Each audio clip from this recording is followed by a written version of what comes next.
Hello and welcome to the Shea Hates Everything Podcast, where we talk about video games, movies, comics, and other shit that matters. My name is Shea, and today I hate Twitter hot takes.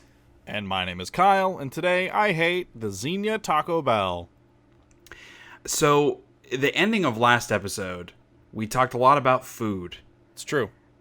And we got an email today, specifically about food.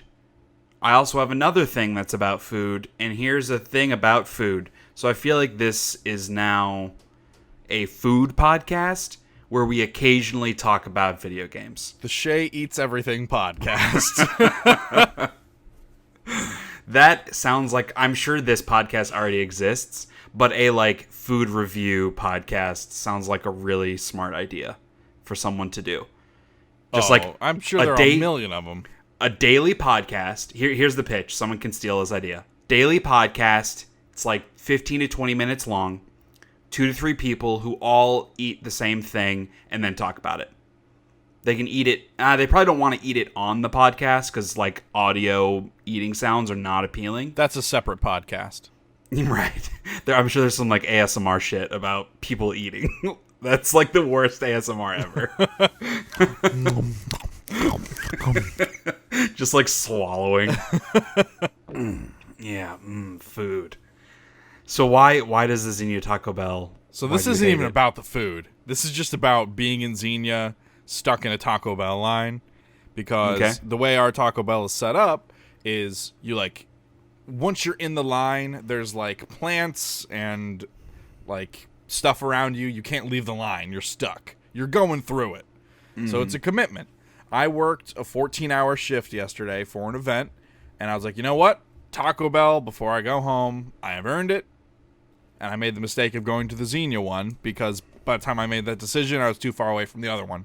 So, went into Xenia, hopped in line, and the line's all the way full. It's almost out to the street. So I'm the last car that can get in without being on the street. Mm-hmm. So I do that because I'm a fool, and I knew what I was getting into, though. I knew it was going to be 25 minutes, because it's absurdly long. There's only... To put it in perspective, there's only really 11 cars, but you're going to be waiting almost a half an hour for your food. That's how much this Taco Bell sucks. And the employees know it. So I hop in line, and I'm in it for maybe 6 minutes, and I have not moved yet. So there was just someone up at... This is... All right, also in perspective, on a Saturday night, this is 11 o'clock at night on a Saturday night. So I'm in line for maybe 6 minutes. It doesn't move. And then I see some kids roll up to the Taco Bell on their bikes, and they try to get in, and the door's locked because they're only doing the drive-through thing. The actual in-store thing is closed. It's just drive-through. But they keep banging on the windows and trying to open the door violently. And obviously no one's gonna fucking open the door, dude. And then one of the kids takes his bike and smashes it against the door. Damn. And then yells something and then hops on it, and they roll off. So I was all right, shit, that kid needed some fucking Taco Bell in his life, and he's not getting it. Damn, son. Wish you had a car. And then, so I move up a couple spaces in line. A couple minutes later, this lady walks by, and she has 3 kids. One of them is an infant, and it's on her shoulder, and then she has 2 other maybe 4 or 5-year-old kids, and one of those kids is carrying a gas can, and they look like they're having a bad time. So they're walking I don't know how far to the gas station to fill up a gas can, and so they just look like they were having a really bad time. And then a few minutes later, I'm two cars from ordering, and it's going very slow still. This is maybe around the 15-minute mark of my journey, and I hear and I look over, and the 2 fucking lamest ass cars I have seen in my fucking life. These guys give a shit about what their cars look like, and the paint jobs, and the lowlights, or whatever you want to call them. These guys care about their fucking cars in a way that tells me I don't have to give a shit about them as people. Right. And they have the whistle go woot woot engine, that stupid shit, and they hop in line, and in line, they're just revving their stupid ass, loud ass engines over and over again and like shouting at each other out of their windows.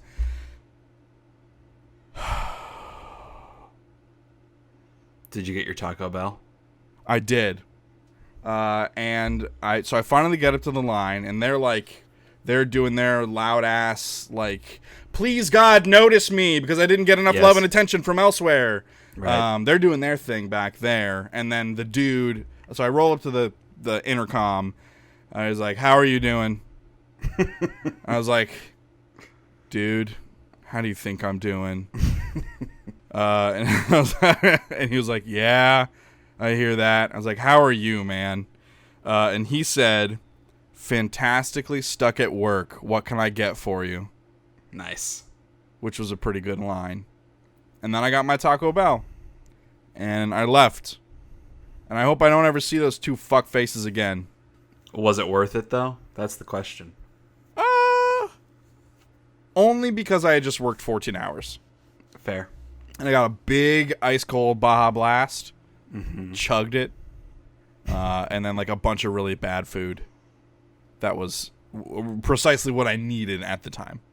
Taco Bell is definitely the go-to. Yeah. For me, in like shitty day, I want to continue to be shitty. Like, the world was shitty to me, so I'm going to take it out on my body. Taco Bell is the answer. Yes. They should put that in the commercials. Live mas. Well, let's dive in. Well, hold on. Tell me about the Twitter hot takes. We'll get into that in the hate of the week. Ooh, okay. All Twitter right. sucks. That's Twitter's how the much. worst. That's how much you hated it. It's the Yes. today I hate and the hate of the week. Wow. Twitter is the worst. I hate it so much. It's annoying. I believe that.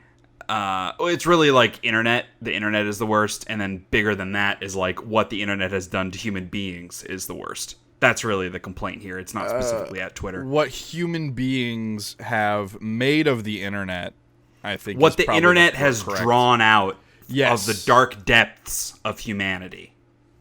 That's what it is. Yeah. We got a hefty amount of news, so let's dive right in. I played a new video game. That's the number one biggest news story. Okay, hold on. I have to stop you already. Yes. You did this last podcast, and you did it this podcast too. You said we have a whole bunch of news, so let's jump right in or dive right in. But we're not talking about the news yet. No, I just mean like you didn't complete your thought, and so it made it sound like we were going to jump into the news. And you did it last episode too, where I was sitting there listening, and I was like, "Wait, news already?" But we talked about all this other stuff. Oh, he just misspoke. I'm not misspokening. I'm saying there's a lot of that's an ironic sentence. There's a lot of news to get to, so let's stop talking about the random shit. Follow the course of the podcast. Let's get into all the stuff we've been doing so that we can get to all the news. Right. But that's not what you said. But it's still like, hey, there's a lot of news, so let's get going. That's what I'm saying. Yeah. What the fuck's your problem? Huh? I worked a 14-hour shift yesterday. I have to take it out on somebody. This shit? Do you want to navigate us through the like meaningless transitions that I'm having to come up with on the fly here as you're ranting about Taco Bell for 10 minutes? What am I supposed to do with that? Where am I supposed to take us? Hey, that in sucks, this thing Kyle. Called the Shea You know Hates what Everything doesn't Podcast. suck? Metro Exodus. But it isn't that great actually. Oh, so that's not really suck your chode. Yeah, so I started playing Metro Exodus, which, like, for me is a new game. It isn't new, because it came out when, like, March. And I was like, hey, you know what? I think I'm going to save a game for when Penny's born so that I have something to play in the, like, summer slumps when I'm watching her. Because I was young and naive back then, and I thought that I would be able to do things with my daughter, and I cannot. I started it. I played about 90 minutes last Saturday, while Penny was combo like sleeping, and then she was just kind of like chilling, and I had some time where I could actually do something where she didn't need constant attention. Have not gone back to it because those times are very infrequent when those two things come together. But I mean, it's fine. I'm not saying it's like shit, but it feels like a B tier game in that it's like something about it feels a little janky. Like the movement's not that smooth. The mechanics of it don't feel awesome. Like the shooting doesn't feel awesome. And in Metro 2033 and Metro Last Light, in 2033, the world kind of got me through the bad shooting mechanics. And then they were better in Last Light, but primarily the story got me through in Last Light. Granted, I'm only an hour and a half in, but I'm not like crazy invested in the story yet of this. It's very linear thus far, which I'm kind of surprised by, because I know you and a lot of people mentioned like how open it is, with like little like side missions and areas to explore and stuff. And none of that has been the case so far. We just got the train. We're now on the train being chased by another train. And I just hopped over to the other train, and that's as far as I am. Yeah, so like basically after the first train bit is where you get to the first of the big open areas. Okay. I'm interested to see how you feel about that, because for me that was the weakest part of the game, was the areas that opened up even more. Like in particular, the sand area is the most open, and I just feel like there isn't that much to do. It's mostly just like scrounging for stuff, which is I still find fun. Like I play survival games, whatever, but there isn't that much stuff to do. And so like I preferred that first area, the one like though it's like underwatery, not underwater, but the like everything's like, oh, you're not there yet. No. Never mind. That's the next place you go. That's my favorite of the few places that you go. Okay. The sand is my least favorite, and then the place after that is my second favorite, if I'm remembering all of the places, which I might not be. The idea of the game... the place you're about to get to... is good. Okay. I like how the whole story is all about you are stuck in Russia, in underground, like you can't really go above ground because of all the radiation and blah blah blah. And now you're hearing that there are people from other villages that are like alive, and you didn't know that. Yeah. And so it kind of opens up a lot of potential storylines and stuff, right, of exploring the larger world and being in touch with, because like in the opening, and this isn't really a spoiler because it's in the opening hour of the game, but you find a secret hidden like military base where you effectively find out that they have been shutting off all transmissions in and outside of the city. And so there are people across the world that have been like trying to get in communication with each other and with you that has been shut down. And now it is not shut down. And that just, it's a pretty big moment of like, holy shit, your entire outlook on the world has been misinformed. Yeah, and that's like pretty neat. The potential world is now exponentially larger. Like yes. Like you said, the possibilities feel a lot grander. My largest complaint is the flashlight. In this, I mean, it's a dark game. It's a lot of like underground shit. It's spooky. Have you been charging your thing? I don't know how. I didn't get a tooltip or anything to charge it. So that's something that, because it's the third game in a series, they're kind of bad about, which is like telling you how to do things, like when tooltips pop up properly. But there's like a charger that's like a hand crank, and you charge that up like with a few pulses or whatever, and your flashlight will get brighter for a little while, and then it'll start wearing down, and you can recharge it if you want, or you can just run around on low battery. I remember that from Last Light. I didn't see a tooltip for that, and so I thought it was just a stylistic choice to make it really dim, because I can't see dick in this game, so that ever. And makes it's not just the darkness. It's when you're outside, there's like snow and water and stuff on your mask that you like wipe off, and there are cobwebs everywhere, and like just the wind, and it's just impossible to see anything. Compounded with the fact that you are losing your air filters gives you a sense of urgency that makes me not want to explore open areas. It's that like Borderlands the pre-sequel problem of you're on the moon but you have limited oxygen, so you don't want to go check every nook and cranny because you only have so much oxygen. And that those two, like exploration versus the survival element, do not seem to mesh well. And again, this is all super early, but like an initial thing, like you're running away with your wife Anna, and she's like leading you through, and there's shit everywhere, and I want to go around and look, but my oxygen's running out. and so I can't stop and look everywhere. And that's like, if you like, it's not letting me do the thing that it is also telling me that I should do. I don't get it. And once you're out of the city, that becomes less of an issue, because like in the city the radiation is a lot more concentrated, and so like what they come to find out is that like the air is a lot more breathable than other places. So like don't let that discourage you from playing the game or exploring and stuff, because I never was in a situation where I was out of air completely.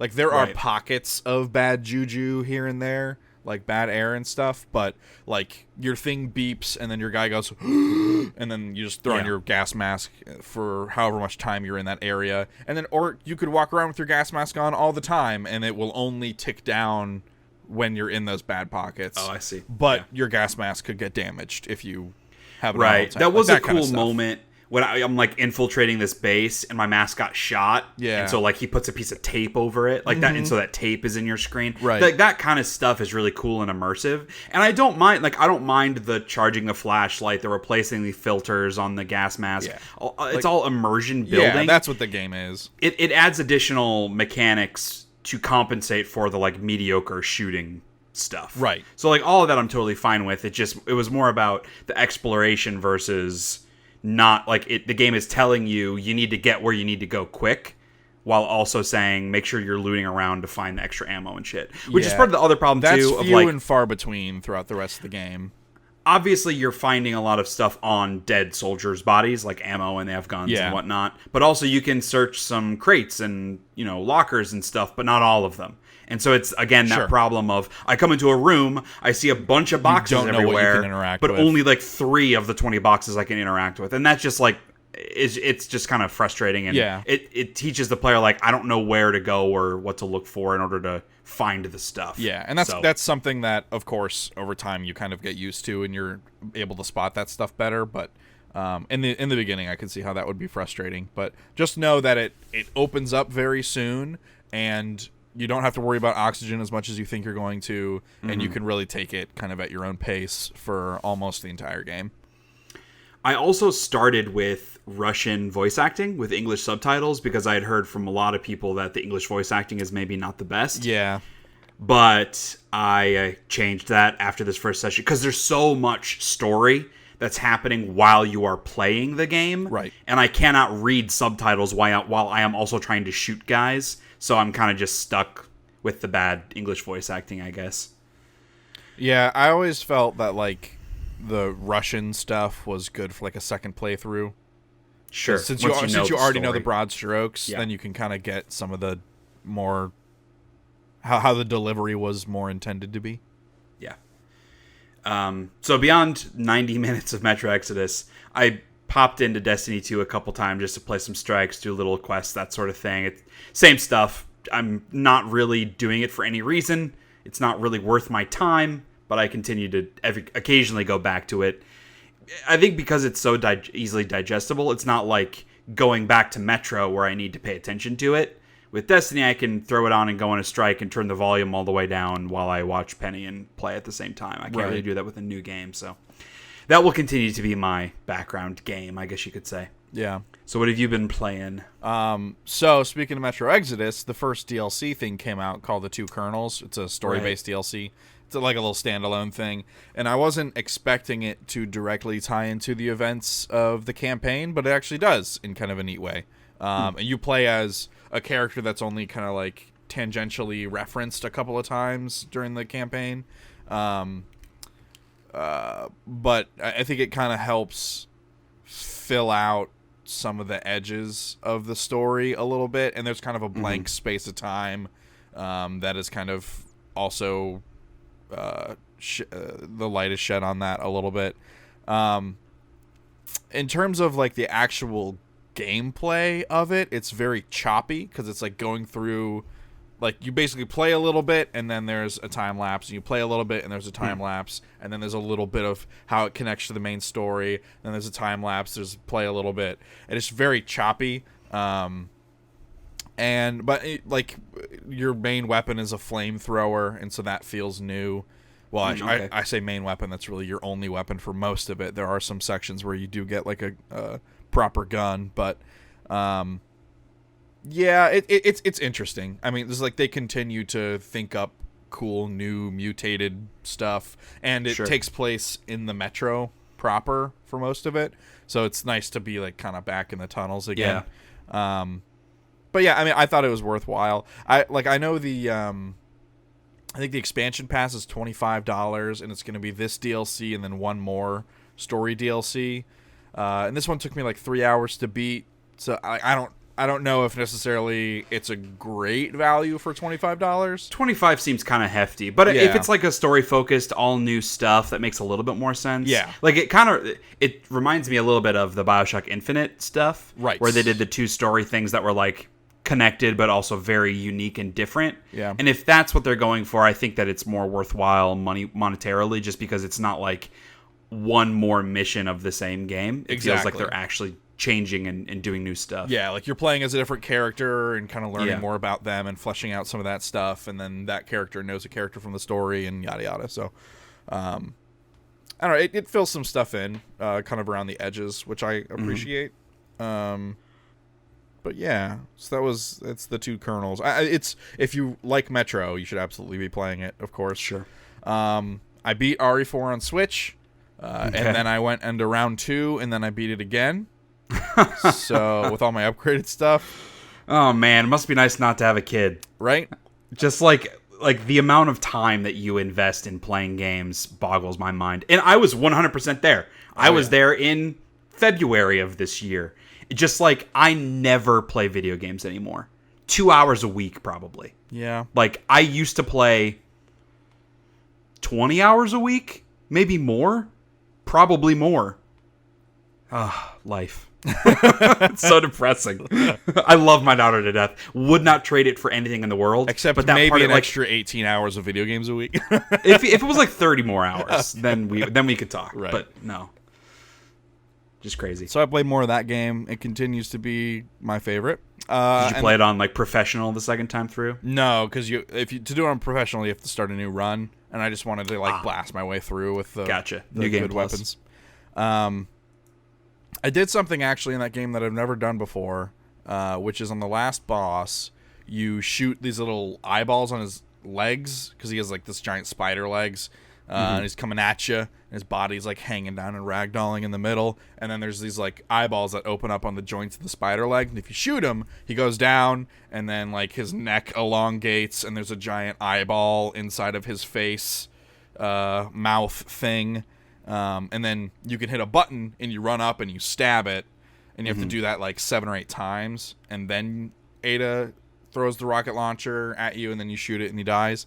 And this, because I was like, well, maybe it's just that you have to deal a certain amount of damage to the eyeball and you don't just have to stab it a bunch of times. So I took out my Magnum and I shot it, my fully upgraded Magnum, I shot it twice, and he went automatically to the rocket launcher phase. Oh, wow. So I was like, well, that's fucking way easier, because I can just take my TMP, like, spray bullets at the eyeballs until they open, and he goes down, and then I Magnum it, and then I do it one more time, and then I pick up the rocket launcher, I shoot him, and I'm done.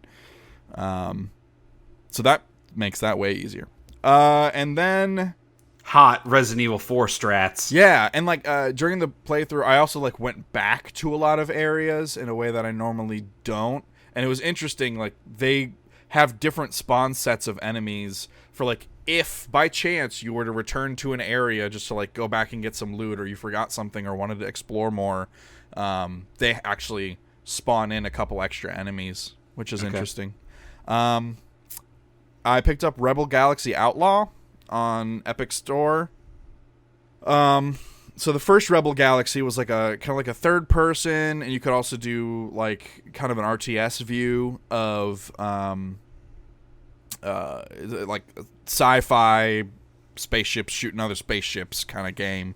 And you it's could an MMO, right? No, you could kind of pull out, and then it was single player, and you could kind of like pull out and have like a full combat map view thing.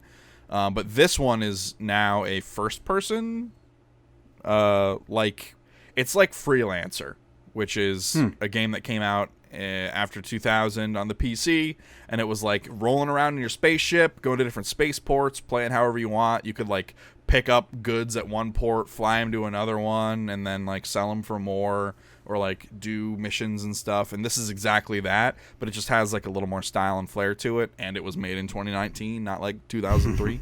But I really liked Freelancer, and this hits a lot of those same beats, but the flying is just less interesting. Like, it's all about like diverting power into different sources and stuff, and I don't know. It just like, it doesn't control as well as I would like it to. And then there are some ways where they like make it too easy, and other ways it's like too complicated, and it just didn't feel balanced very well. And I felt like I was stumbling into like really hard situations a lot, and it got frustrating. So I don't know that I'll play any more of it, but I should probably just play more Freelancer. And then I played Absolov End of Gods, which is a Viking horror game.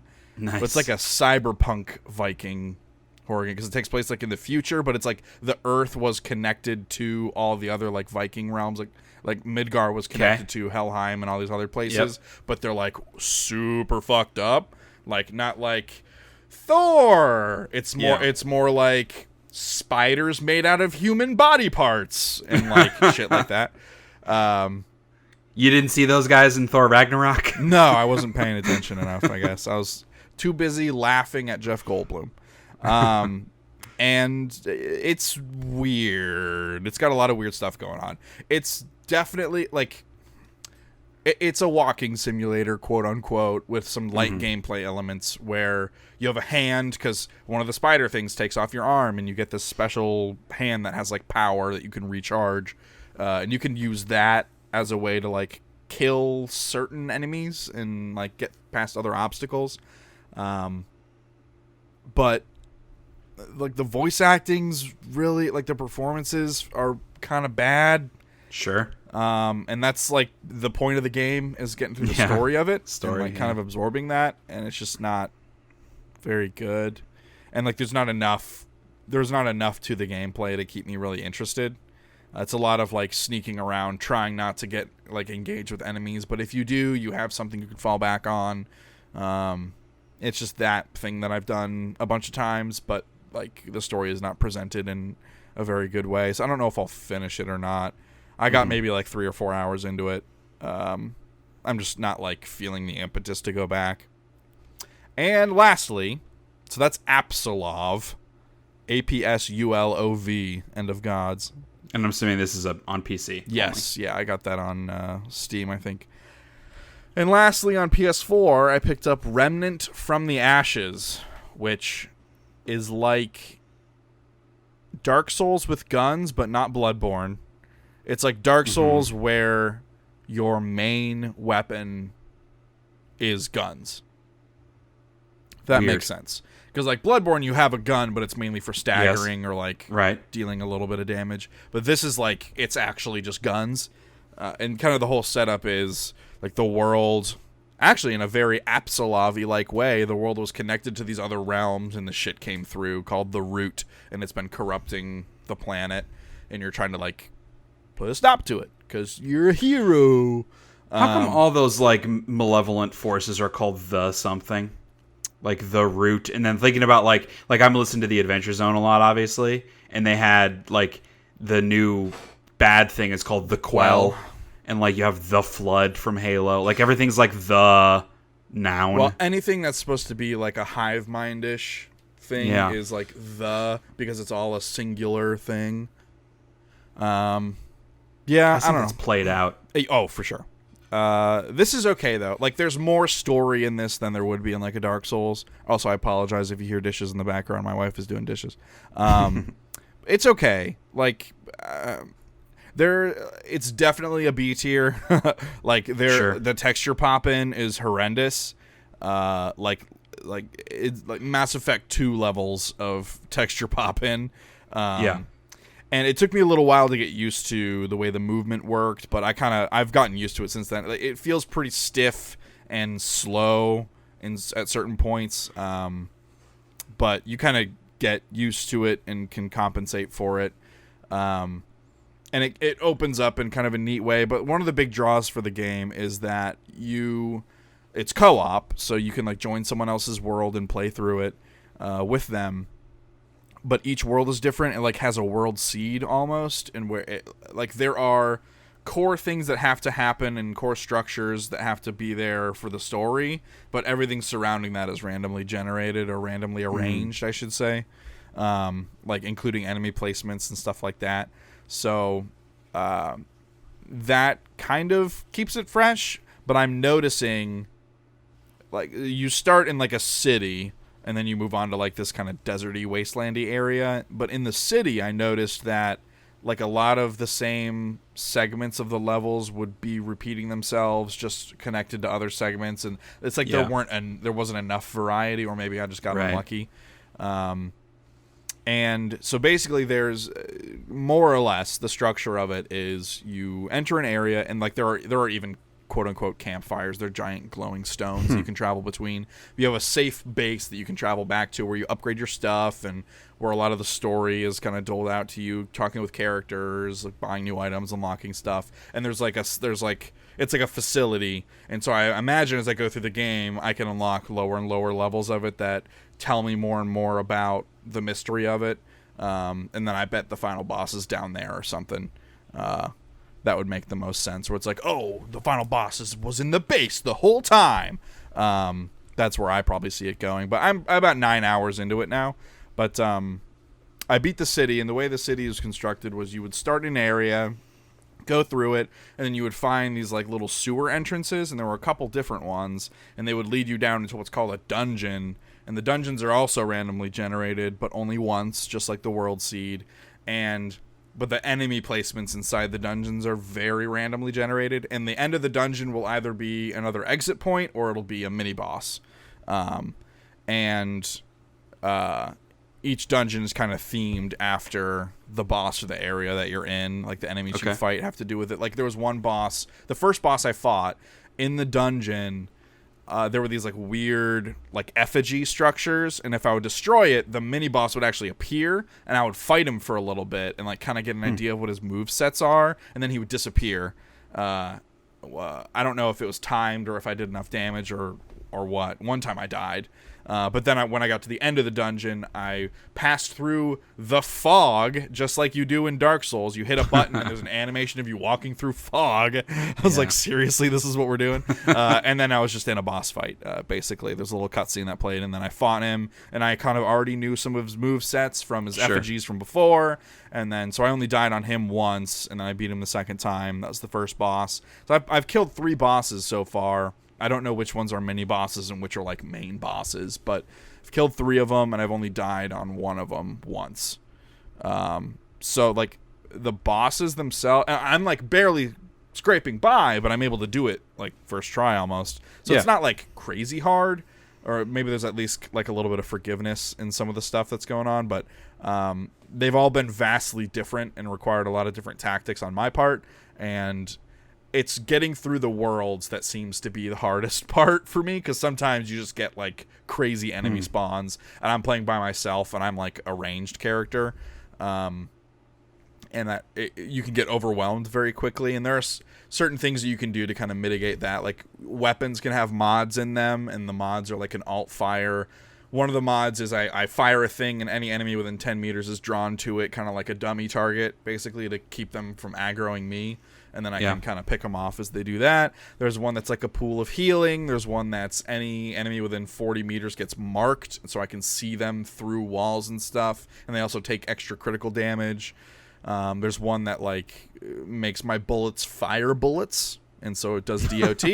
And then that sounds like a Borderlands capability. And then there's one that I just picked up a new weapon. Well, I crafted a new weapon after beating a boss. And it's called the Spitfire, I think is what it's called. And it's like a submachine gun, but its alt fire is a flamethrower, which is it's dope. And so the way the alt fires or mods work is they have some of them charge over time, but some of them charge based on like kills with the weapon. So like that one, I have to kill enemies with a submachine gun mode in order to charge it, and then I have a certain number of uses of the flamethrower. I can kill a couple enemies, get a couple more uses of flamethrower, so on and so forth. And then like the one that is the like draw aggro, I think that one's just get kills with it. But I know there's definitely one that's just like charges over time. Maybe that's the healing one. I don't know.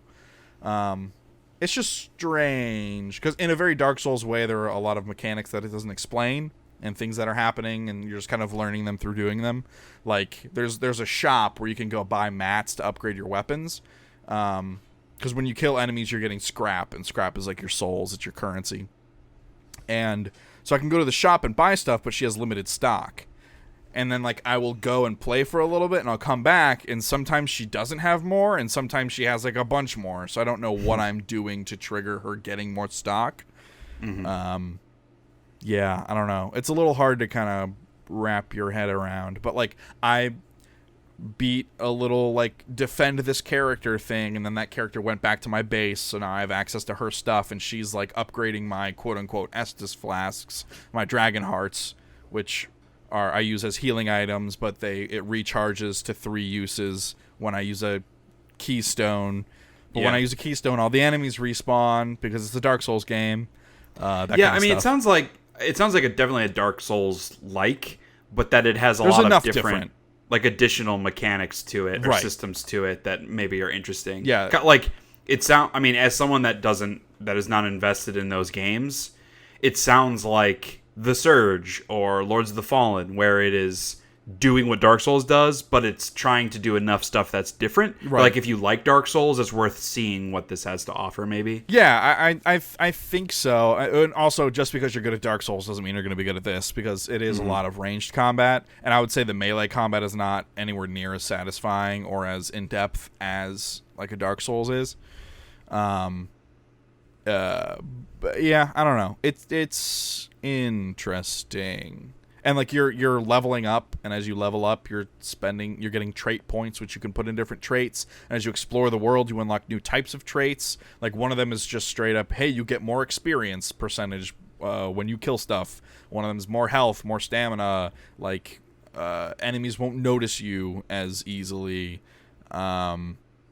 Another one is like ranged damage resistance, more critical damage or more weak point damage, I think is what it is. There's a lot of different traits. I have like 9 or 10 different traits unlocked right now that I can put those points into, but it's getting to the point where like I'm level 38 or 39 now, so it's taking a while to level up and get those trait points. So it's like, and the increases are very incremental. Like I've put like 9 trait points into health, and it's only given me like 20 extra health because it's like an extra 2.5 health every time I put a point in or something like that. So it's a little meager with the increases and stuff that you get from it. But I don't know. I like over time it does feel like I'm kind of crafting the character how I want it, or like the things that I feel are useful. Like I have increased reload speed because the rifle that I use, it has 9 shots in it, but to reload, he has to put each shell back in. So if I have increased reload speed, it really speeds up that process. And you can reload through dodge roll animations, which is nice. That's extremely important. Can you sprint and reload? Yes. That's the real key. But you do have stamina, so sprinting and dodge rolling takes your stamina. There are no invincibility frames that I've been able to find. Like, that might not be true. I feel like there are some attacks that have certainly hit me while I've been dodge rolling, but there are other attacks that should have that did not. I'm just kind of unclear if there are iframes or not.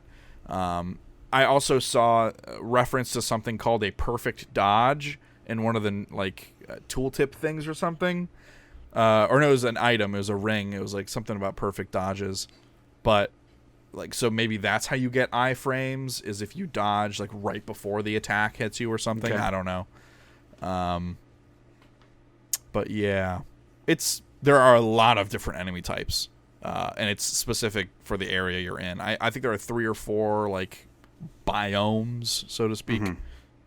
Yeah, I don't know. That's Remnant from the Ashes. It's only $40. It's not a $60. And is a brand new game? Yeah, it just came out. Okay, I'm just never heard of it. Yeah, there was a weird thing where they were doing pre-order bonuses, and they were also doing, hey, if you pre-order it, you can play it over the weekend before it comes out, like an early access thing, but not in early access, in early play.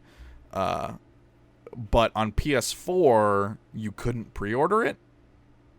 Okay. And so, like, you couldn't play early. And then I was like, well, do I not get the pre-order bonuses? Because I can't pre-order it. But what they did, I guess they were having some issue with Sony or something. Like, couldn't figure it out. But, or maybe they didn't do something properly. Because I know Sony has, like, a lot of very specific rules for, like, how far in advance you have to do certain things and how to set it up in order to make that possible. And maybe they just didn't know or didn't do them properly. But after it came out, they released all of the pre-order items as free DLC. So I just had to go in and, like, get them that way. Right. Which was fine. But that's still pretty annoying, though, to, like, advertise it as a pre-order bonus and then you have to do extra work after the fact. Yeah, because, like, it sure worked fine. It worked fine on PC and Xbox. Yeah. It was just sure it was just strange. a Sony cert problem. Yeah, it was strange. But yeah, so that's what I played. I'm sure I'll play more Remnant. I don't know that I will play more Absolov. I probably won't play more Rebel Galaxy, but I can tell you I will be playing more Resident Evil 4. There's always Resident Evil 4. There's always RE4. Well, cool. Sorry, there's a lot of video game talk. Last podcast, I had started The Boys, the new Amazon series that's about, like, a sort of a satirical dark take on the superhero universe. Finished that. It fucking goes places, man. I know I had kind of set up, like, hey, someone explodes in the first 5 minutes. There's implied rape and, like, there's more stuff like that. Okay. Just a lot of violence, a lot of really dark shit, some really good character work. It's weird. Like, I don't like any of the characters, but they're all really compelling, which I think makes for really good television. And it toes the line really well between being what DC wanted to do with, like, Justice League and Batman vs. Superman, like, being dark like that, while also being very satirical and self-referential and sort of poking fun at superhero worshipdom. Okay. And that's a really, really hard thing to do. Yeah. And I think the show is really successful at that. It is weird, like, because there's only 8 episodes, but each episode's like an hour to an hour and 15 minutes long-ish. The finale, there's a really weird cliffhanger that kind of feels more like an act break in the finale versus the actual end of a finale episode. Huge twist reveal that happened. Well, I should say it's like 2 big twists, one of which I saw coming, the other I did not, and they both happen at the same time. And, like, I'm fascinated to see where it's going to go. But there are a lot of other threads that were just left in the air, not in a cliffhanger way, but in a, like, we're not completing the story yet way. It's kind of hard to explain. It just, it doesn't feel... Because, like, serialized television, seasons typically feel like a complete package, right? And there are some things that arc between seasons. There are often cliffhangers that get resolved in the next season. But, like, the story of each season sort of feels complete. And it doesn't feel that way at all. It just feels like, and I think it's probably because it's based on a comic book series where the story just goes on and on and on. It doesn't ever really wrap up. It kind of feels a little bit like that. So I would say, like, the ending of it is a little unsatisfying, but I am really interested to see where it goes. Really highly recommend the show to people that are interested in the superhero stuff, a dark take on it, or even people that are getting fed up with the superhero stuff, because this is just a really fresh attitude about it. So yeah, really good out of nowhere surprise that show was. I mean, still watching The Office. I think we're like halfway through season 3 now, so we're like, this is not gonna last very long, and then we're gonna have to find another show. But I also finished season 4 of Venture Brothers and Smallville. Venture Brothers, I think season 4 was as far as I had ever seen, because the last couple episodes I was like not really remembering having seen them. And so I think season 5 I have not seen at all. So I'm kind of excited to check that out and see what it's like. Smallville is getting desperate, I think. So season 4 ended with, like, them all graduating high school, and now they're, like, off to college. So it's transitioning the show to being more focused on Metropolis. Clark is still in Smallville, but, like, Chloe and Lois are both in Metropolis. Lana started out in Smallville, and I'm a couple episodes in, and now she's in Metropolis. So it's like they're slowly transitioning the show to be focused on Metropolis. They're also getting really desperate in storylines and dumb. So, like, there's an episode, I actually watched both of these episodes today. One episode was about a sorority house of vampires, And the main vampire... Actually real vampires? Well, it was... It's kind of... So, like, the main vampire chick, whose name is Buffy... What? Yes. She fell or got stuck in this, like, cave full of vampire bats, which were infected by kryptonite, and they bit her and gave her a form of rabies, which gives her super strength and eternal life and makes her a cannibal. Because, like rabies does. Yeah, like kryptonite. So that was their justification there. And then the second episode that I watched today, there's like a murder of some like young stripper chick, and so Chloe and Lois are trying to infiltrate, and so Lois ends up pretending to be a stripper and does a whole striptease routine on a pole, and it's really awkward because she's supposed to be like 20 in the show, and it's just weird and gross and awkward, and it just feels desperate of like hot ladies stripping on the pole. Wow. In a CW show. So that stuff's not been my favorite. I think, again, it's a symptom of this Freak of the Week mentality where eventually you run out of easy Freak of the Week villains, and so you take the same procedural element and expand it to different types of storylines, and the writing is not strong enough to carry that.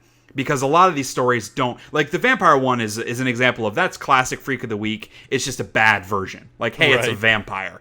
The, like, detective mystery story one, there isn't really a villain, but it's a whole story that can take place in one episode. And so it feels really rushed, really convenient. Everything is laid out exactly how you would need it to be. Like an episode of Law & Order, but, like, really poorly written. So, yeah.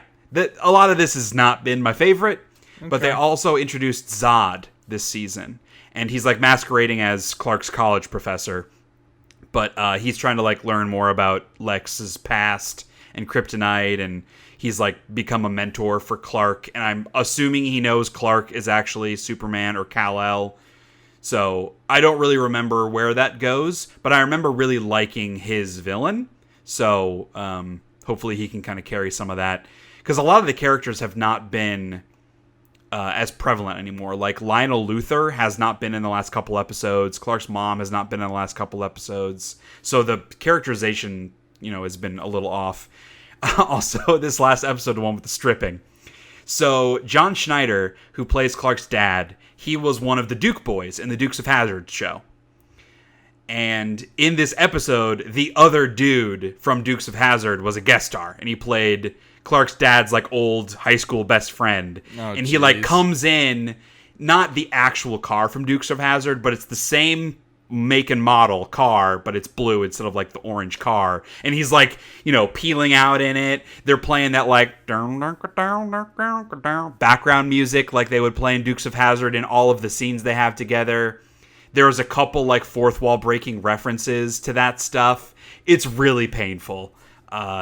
And sad. Bad. It was very bad. But, like, dumb in a way that I can get behind, but also bad. Yeah. So. Just, like, out of ideas. Yes. So why don't we cash in on the actors we have's past experiences? And also, like, fucking no one watching Smallville on the CW. Nobody knows shit about Dukes of Hazzard. It's just pretty stupid. Oh, also Carrie Fisher was in an episode. Huh. And this was like height of Carrie Fisher's drug habit. Insanity. She looked like she was not having a good time. Yeah. In life. So yeah, that's where Smallville is. It's not in a great place, and I'm only halfway through.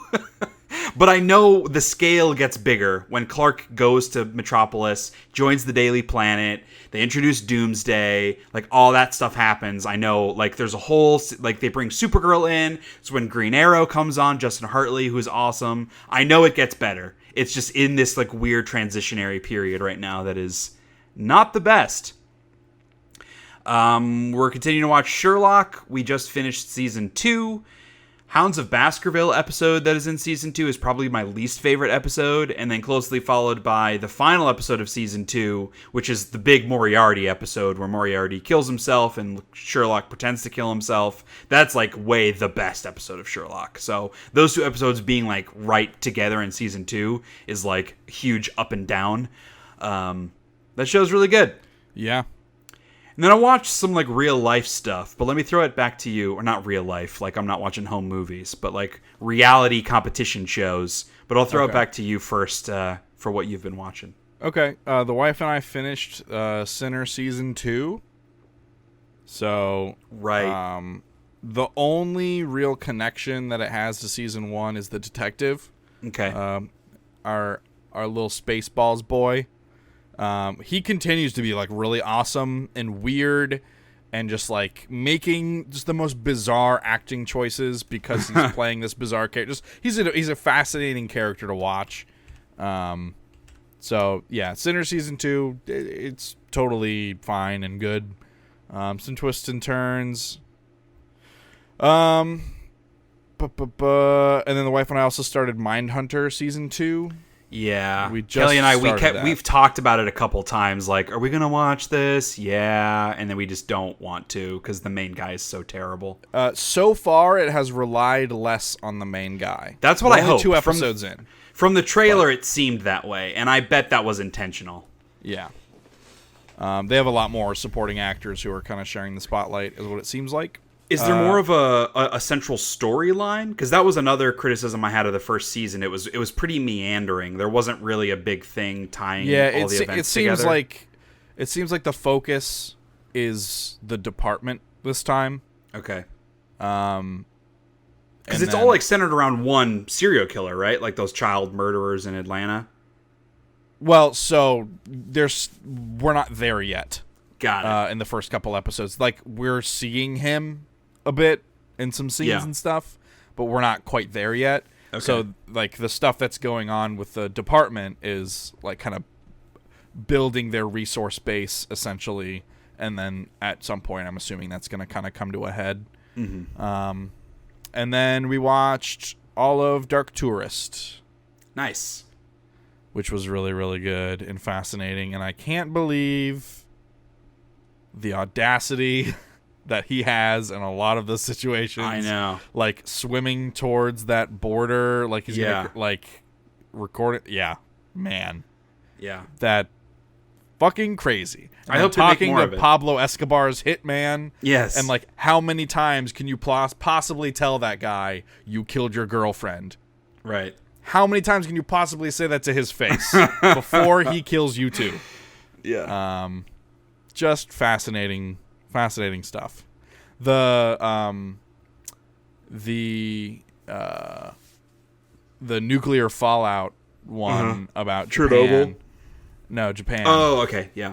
That made me super uncomfortable. Like yes. As they're like how high their meters went. Yes. And then they're like, yeah, the government is telling people that they want them to move back here, like it's safe. It's like, no, but it's not. You will die of cancer if you move back here. Don't do it. But the government's like, we need to get people back so it's safe. The craziest one to me was when he went to that like Middle Eastern country. I don't remember what it was, but it was like that they built this like $1 billion capital city where literally there's one nothing there. Yep. Like that is like so like post-apocalypse surreal weirdness. Like that's some North Korea shit. Yeah. It's so weird. Yeah, there's like these giant like white marble buildings and like gold. Everything is gold on. Yeah. And there's no one there. They have these like 14 lane wide highways and nobody drives on. There's no one there because it's fucking nuts. That show is fascinating. I do wish that the guy, like, he's interesting because he's like sarcastic, and I think that that brings out a lot of good TV moments, but he feels closed-minded sometimes about the stuff that he's looking into, which is the total opposite of the point of the show. Right. And that's a little frustrating. But I do think he's a really like engaging host for this stuff. Yeah. He just like he can be crazy insensitive. Yes. At times. True. Yeah. And like to me, that's not how you get information out of people. Right. But I like it's creating tension, which I guess is entertaining in its own way. But like, I'm more interested in just like hearing what all those people have to say, and like I feel like you can get it out of people in a nicer way Yes. than he does typically. Yes. What else have you been watching? So we watched another half an episode of Gordon Ramsay Uncharted. Okay. And then my wife turned to me and said, I don't give a shit about this show. So we are probably done watching Gordon Ramsay Uncharted. Yeah. It's just not that compelling. I find learning about these like hidden cooking techniques and ingredients from folks like in the really indigenous places of the world, I find that idea to be fascinating. Just the show doesn't do a great job of making it that interesting. And Gordon Ramsay, the fact that he's like doing a normal person act makes it less interesting too. So and then our mother and her parents were in town this weekend to see my daughter, and we needed something like in the background as we're just sitting around chatting, so we watched some Blue Planet, which is awesome. Yeah. Cannot get enough of those nature shows, and I've been like slowly chipping away because Netflix released a couple new ones, and I had only ever seen the first Planet Earth, which is absolutely incredible. That's all I've seen. But they had also made Blue Planet. They made a whole second season of Blue Planet. They made a second season of Planet Earth. And now there are the new ones on Netflix. I think there's one called just Earth. There's one called Our Planet. And I think there's another one that's about the ocean. And I want to watch all of them. So I've been trying to watch them like in chronological order. So I finished Blue Planet 1. And I'm now watching Blue Planet 2. And it's real good. Nature's crazy. David Attenborough is the best. We got another episode of So You Think You Can Dance. So You Think You Can Dance. So you think you can dance? So you think you can dance? So you think you can dance? So we got the first two people cut, which is like a bigger bummer too, because not only is it like a really truncated season where only 10 people made it to the competition, but they're cutting 2 people per episode instead of just 1. And I'm sure at some point they'll have to just cut 1. It's just like, the whole thing feels so rushed now. So the guy that got cut was absolutely the guy that should have been cut. He's the tap dancing dude who came out on TV last season, who was a huge fucking drama queen. I'm super glad he got cut because he sucked.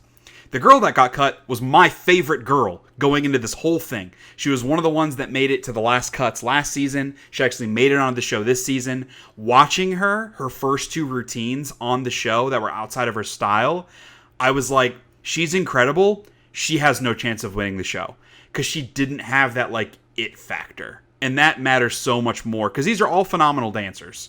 But she didn't have that thing that like makes you have to watch her, that like something like indefinable, you cannot teach it. She just did not have it. And sure enough, people voted her to be in the bottom, and then they ended up cutting her, which them cutting her was bullshit because the other girl that was on the bottom was the girl I mentioned last podcast that was the worst female girl. She's the hip hop dancer, no technique, cannot do anything outside of hip hop. She did stuff out. She did like, I think it was a contemporary routine or maybe a ballroom routine. She was fucking terrible. So she was in the bottom, but they decided to keep her. I guess just because she's more interesting than this other girl. And to me, like watching the girl that I really liked, I was like, she's not going to win. Like, I feel like she's going to be in the bottom. And if people vote her on the bottom, she has no chance. Because she's an incredible dancer. She's a better dancer than at least 2 of the other girls. But if people aren't able to connect with her, she has no chance. And sure enough, she was in the bottom too. And so that's when I was like, there's no way she's going to win. Because she was incredible. She absolutely crushed all of her routines. She could not have done them better. And she still ended up on the bottom because people just didn't connect with her. And that's like that, like, the thing that makes these types of shows really difficult is because it's at the end of the day, it is not just about your pure talent. It is about that something that some people have and some people do not, that it factor that she just doesn't have. So it was a bummer.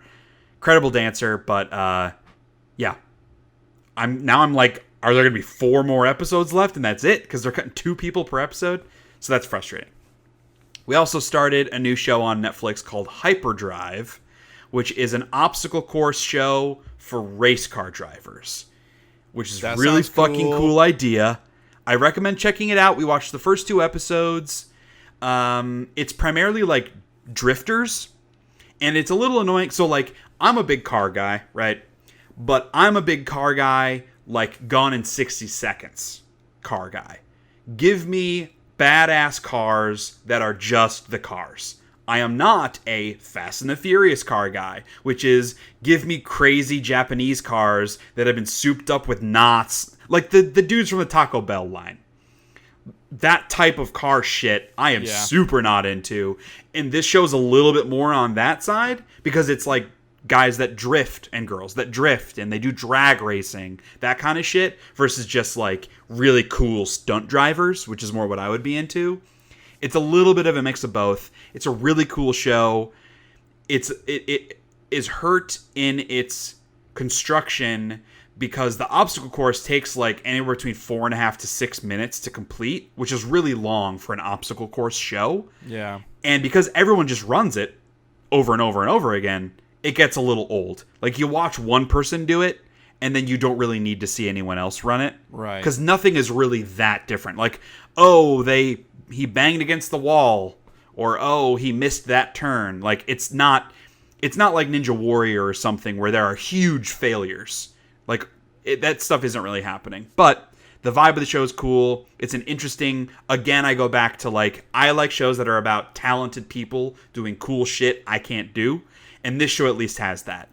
The wrapping of, like, neon-painted cars and flashing lights, I'm not as into. But at the core of it, it's, like, really good drivers driving really good. And that part of it's cool. And then finally, I wasn't able to watch Harry Potter this Saturday because family was in town. But last Saturday, watched myself some Order of the Phoenix. It's interesting because it's a really frustrating movie to watch because of Umbridge. It's like I don't know how to feel. And the book is the same way. I don't know how to feel about it because the ability to write a villain that is so frustrating is incredible, but her being so frustrating makes me enjoy the story less, right? Because she's so frustrating. So it's like this dichotomous thing. It does also suck because it's the longest book and the shortest movie, so they cut out a lot of the really good stuff. But that Dumbledore-Voldemort fight in the Ministry at the end of the movie is fucking incredible. Yeah. That's something that really annoyed me in the books, and it's not the movie's fault because it didn't exist in the books. There wasn't enough legit fucking magic shit. Fucking magic fights, bro. There was not enough of that in the Harry Potter stuff. I loved in the sixth book and the seventh book all the like ancient magic, like where they go to the cave by the sea and there's all these like hidden, like all that is so fucking cool too. But wizard on wizard dueling, the books needed more of that. And so to see Voldemort and Dumbledore, the two most powerful wizards ever, they perfectly captured that shit that was in my mind of just like, oh my god, so much magic is happening. Right. Love that scene. Which Harry Potter movie is your favorite? Have we talked about this? Oh, probably Azkaban. Okay. Because I mean, you like the offbeat? Yeah, it has the most personality of any of the movies. Yes, it's definitely the funniest. I think it's like the black sheep because it's so different than all the other ones, but I do really like it as well. Yeah. To me, the sixth one is my favorite. I just think it has the best combination of like story. It's really good acting, a lot of great moments, and like learning about the history of all this stuff and Voldemort and all that kind of crap. Yeah, six is. It's really also one of my favorite books in the series, which helps.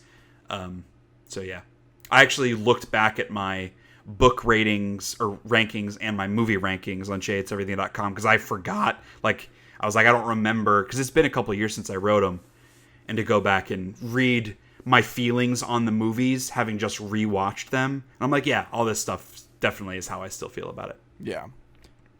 I watched Jurassic World: Fallen Kingdom. That movie's not awesome. It's a piece of garbage. Yes. The movie's terrible. All right. So you had previously talked about that line that the little girl says after she pushes the button and lets all the dinosaurs go. Yeah. My takeaway from the movie is this. It's a single image. It's fleeting. Could barely even notice it. It's in the background of one of the shots. Dinosaur eggs with QR codes on them. Mm-hmm. What do you mean? The dinosaur eggs have QR codes on them, Shay. Like you can buy them at a Kroger's. Like, are these scientists fucking scanning them with an app on their phone? Yeah. I don't know why that's so much worse than a barcode, but it just is. Sure. It's so much worse and so much dumber than the technology of the future, bro. QR codes. Everyone uses QR codes. Don't you use them all the time? Man, I was driving around the other day and I saw a truck that had a QR code on the back, and I was like, this is what we're doing? You are gonna endanger someone's life while they're driving so they can scan your stupid fucking QR code. What was it for? Was it for like a rate my driving, or was it like a get a 20% off coupon? I don't know, man. I'm not sure which one's worse, to be honest. They're both bad. Rate my driving by endangering your own. Yeah, exactly. Oy vey.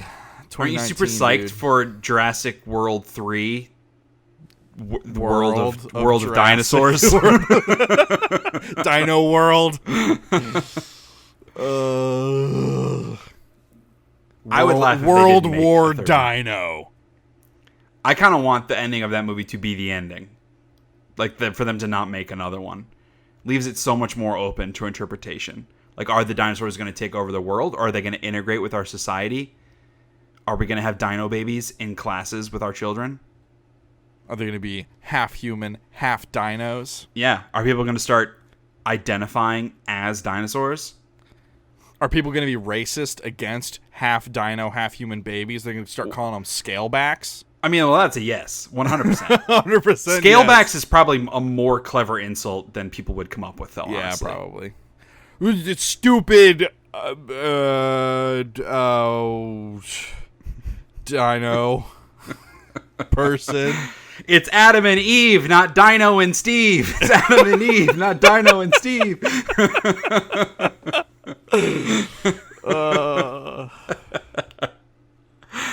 On that note, let's move into news.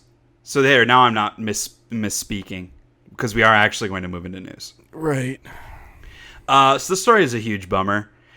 I get most of the news from Game Informer, and I collected other places. I see some stuff on Facebook, IGN, blah, blah, blah, but a lot of the actual articles I link in the show notes come from Game Informer. That is the only gaming news outlet that I have an app on my phone for, the icon. I click it because I don't go to social media anymore. So Right. What do I do on my phone? I check the weather, I check my email, I check my bank accounts, and I look at Game Informer. Yes. That's all I do on my phone. There, unfortunately, were some layoffs at Game Informer, and this comes down from GameStop, who owns Game Informer. They laid off 14% of the GameStop workforce, like 120 people, 7 of whom work at Game Informer, which, for reference, is 18% of Game Informer's workforce. It's a bummer. It sucks. Layoffs happen.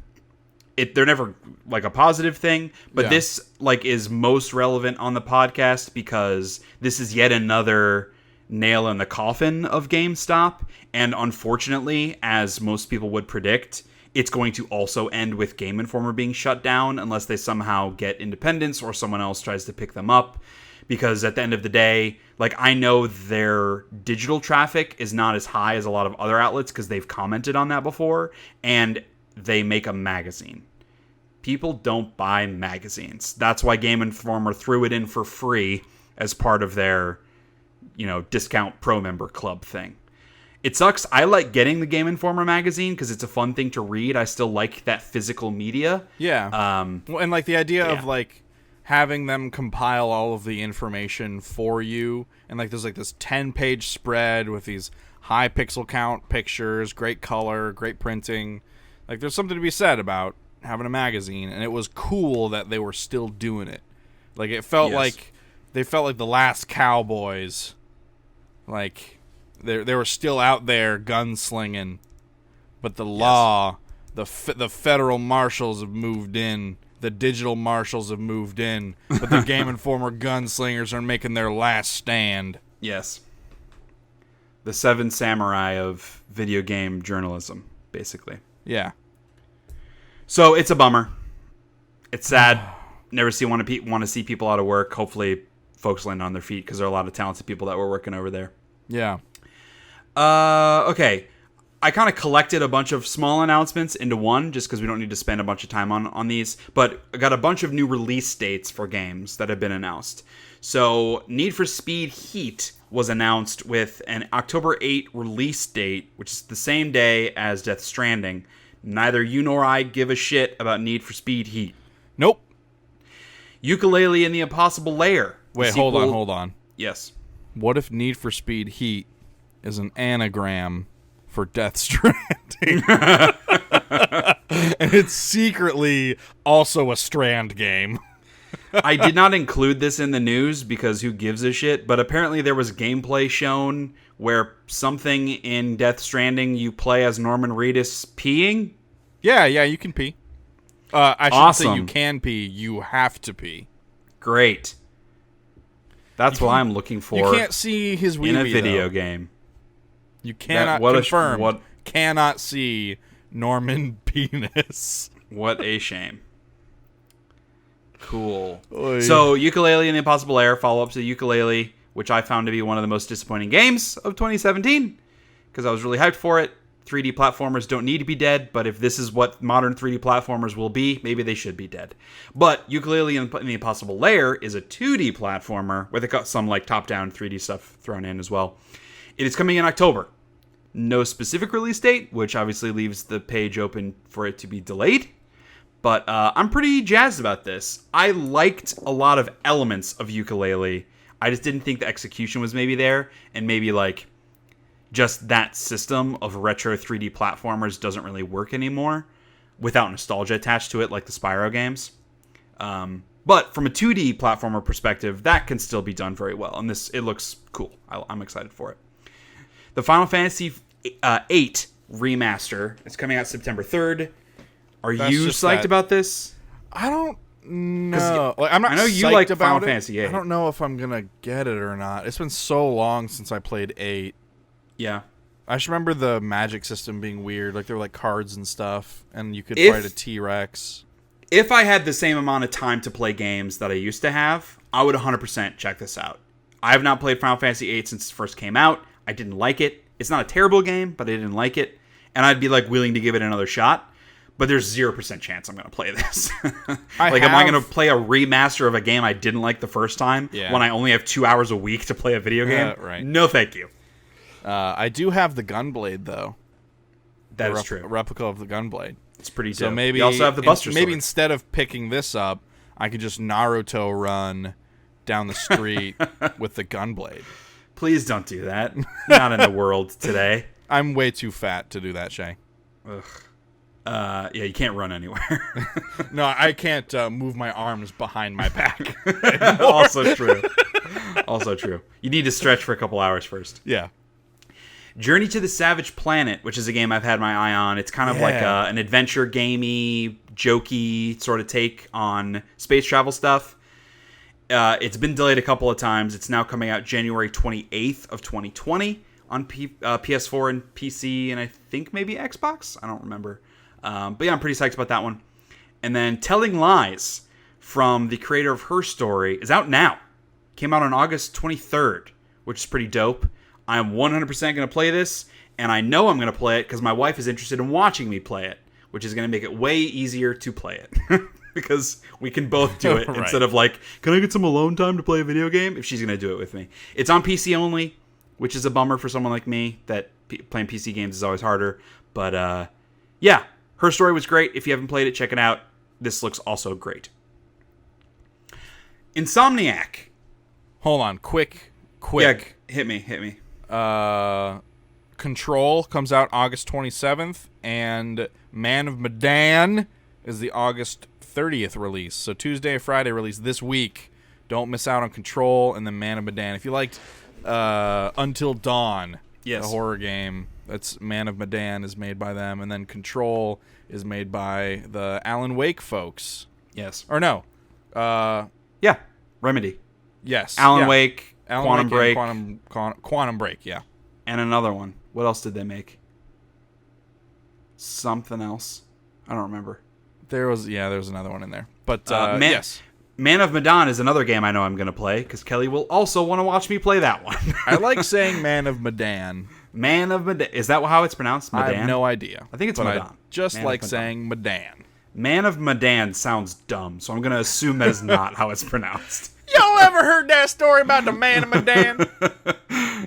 What's the how's that song go? The like, whoa, Black Betty, Bam Medan, whoa, Black Betty, Man of Medan, Whoa, Black Betty, Man of Medan. Okay, that's gonna have to be the name of the podcast episode. Whoa, Black Betty, Man of Medan. Okay, this is actually a big news story, which most people didn't realize was actually a news story because they thought this already happened. Insomniac is now a part of Sony Worldwide Studios. They are now a first-party developer. They never were. They were always second-party. They did all the Ratchet and Clank games. They had a big partnership with Sony, but then they struck out on their own to make Fuse. It didn't work, so they came back to Sony to make more Ratchet and Clank. Then they went on their own to make Sunset Overdrive with Microsoft, which was kind of mixed. And then they came back to Sony to make the Ratchet and Clank game based on the movie. And then they also made, obviously, 2018 Spider-Man. Sony has now acquired them. This is huge news because Insomniac is a phenomenally talented studio, and it certainly locks them up for a Spider-Man sequel, which was going to happen anyway, and for another Ratchet and Clank game, I'm sure. It probably means we will never see another Sunset Overdrive. I have to imagine that Microsoft owns the IP rights to that game based on their publishing agreement. I saw some speculation that maybe they could go back to the Resistance franchise. I'd be down for a Resistance reboot. I don't know. I would absolutely be down for it. There were enough interesting story elements around it. There certainly were, but I don't know that we need a reboot for that. Like, that game happened. Like, I don't know that just because it had a good idea means we need to see a reboot. This goes back to our conversation from last podcast about reboots. But it's been left alone too long. I feel like making a new Resistance game. I'm not suggesting you make a new Resistance game either. Why can't it just exist? And then it exists. That's what it is. Because I would like more of it. I would like to play more Resistance. Even if they want to just remaster 1, 2, and 3 and put them out as like a bundle or something, I would love to play that. What is it that you want them to recapture? Is it the story of aliens invading during World War II? Like, is that, or is it like the cool guns or the characters? Like the cool guns. Because the cool guns they've done in everything. Right. Yeah, but like they had really neat weapons that were like high-tech modified versions of World War II weaponry, which I'm very passionate about. I have a soft spot for World War II weaponry. And, like, the setting of, like the landmarky American landscape that has been, bombed out and taken over and modified by the aliens. I feel like they could probably do a better job of making that now. They could also, I don't know that I would want them to, because it always had kind of like this, not a jokey vibe to it. Like, it kind of took itself a little seriously sometimes. It was kind of like a Halo vibe to it, almost. Where it could be self-serious, but there was also, like, a goofiness about it, too. Like, I never with the art style. Goofiness. And you never felt that? No. I don't know. Maybe because, just in the concept. The technology and the weaponry was so, like, far beyond anything. And, like, the art style was cartoony, and it just felt... I guess. It was on the lighter end of the darker spectrum. And I kind of enjoyed that, the kind of imbalance that occurred because of that. And also, I really loved the co-op on it. Like how you would pick the different classes and you would level them up and like gaining new gear and stuff. That was a lot of fun. I guess it's more because like if it's purely on the concept of the aliens invading during World War II story, that's a really cool idea. Yeah. And for like, if that is going to be revisited or rebooted, fine. But if it's like more the mechanic stuff, why not just take those good ideas and put them in a different game? Like why does it need to be Resistance? I want bits of all of that. I guess. I don't know. I found the first game to be decent for being a PS3 launch game.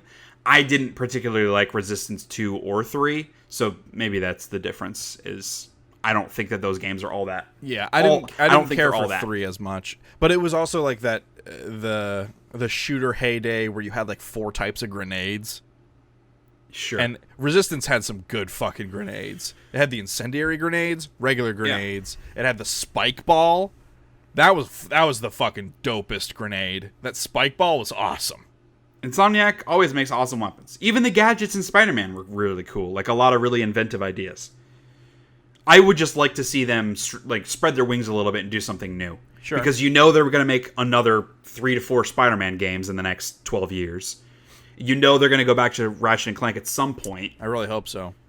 You know, I don't know if they're already a 2-game studio or how that breaks down, because they had also done some VR stuff. They had done a couple little smaller indie style self-published games. So presumably, like, if they are working on multiple games at once at the studio, like, they could certainly have a team that's focused on PSVR. They could certainly have a team focused on the next Spider-Man, and they could certainly have a team focused on if it's another Ratchet and Clank, or if it's something new, if it's something smaller. That can all still happen. It's just all going to be in the Sony ecosystem. That's what I'm looking for.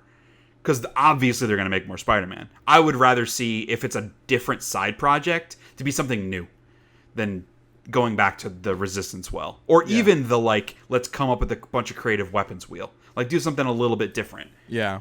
I guess if they were to go back and revisit Resistance, it doesn't have to be a reboot. It could be, you know, in another location during the events of the original trilogy. Yeah. Like, focusing on different characters and stuff. Because they made a game for Congregate that, like, GameStop owned publishing thing that was, I think it's like all Flash games maybe, which was decent.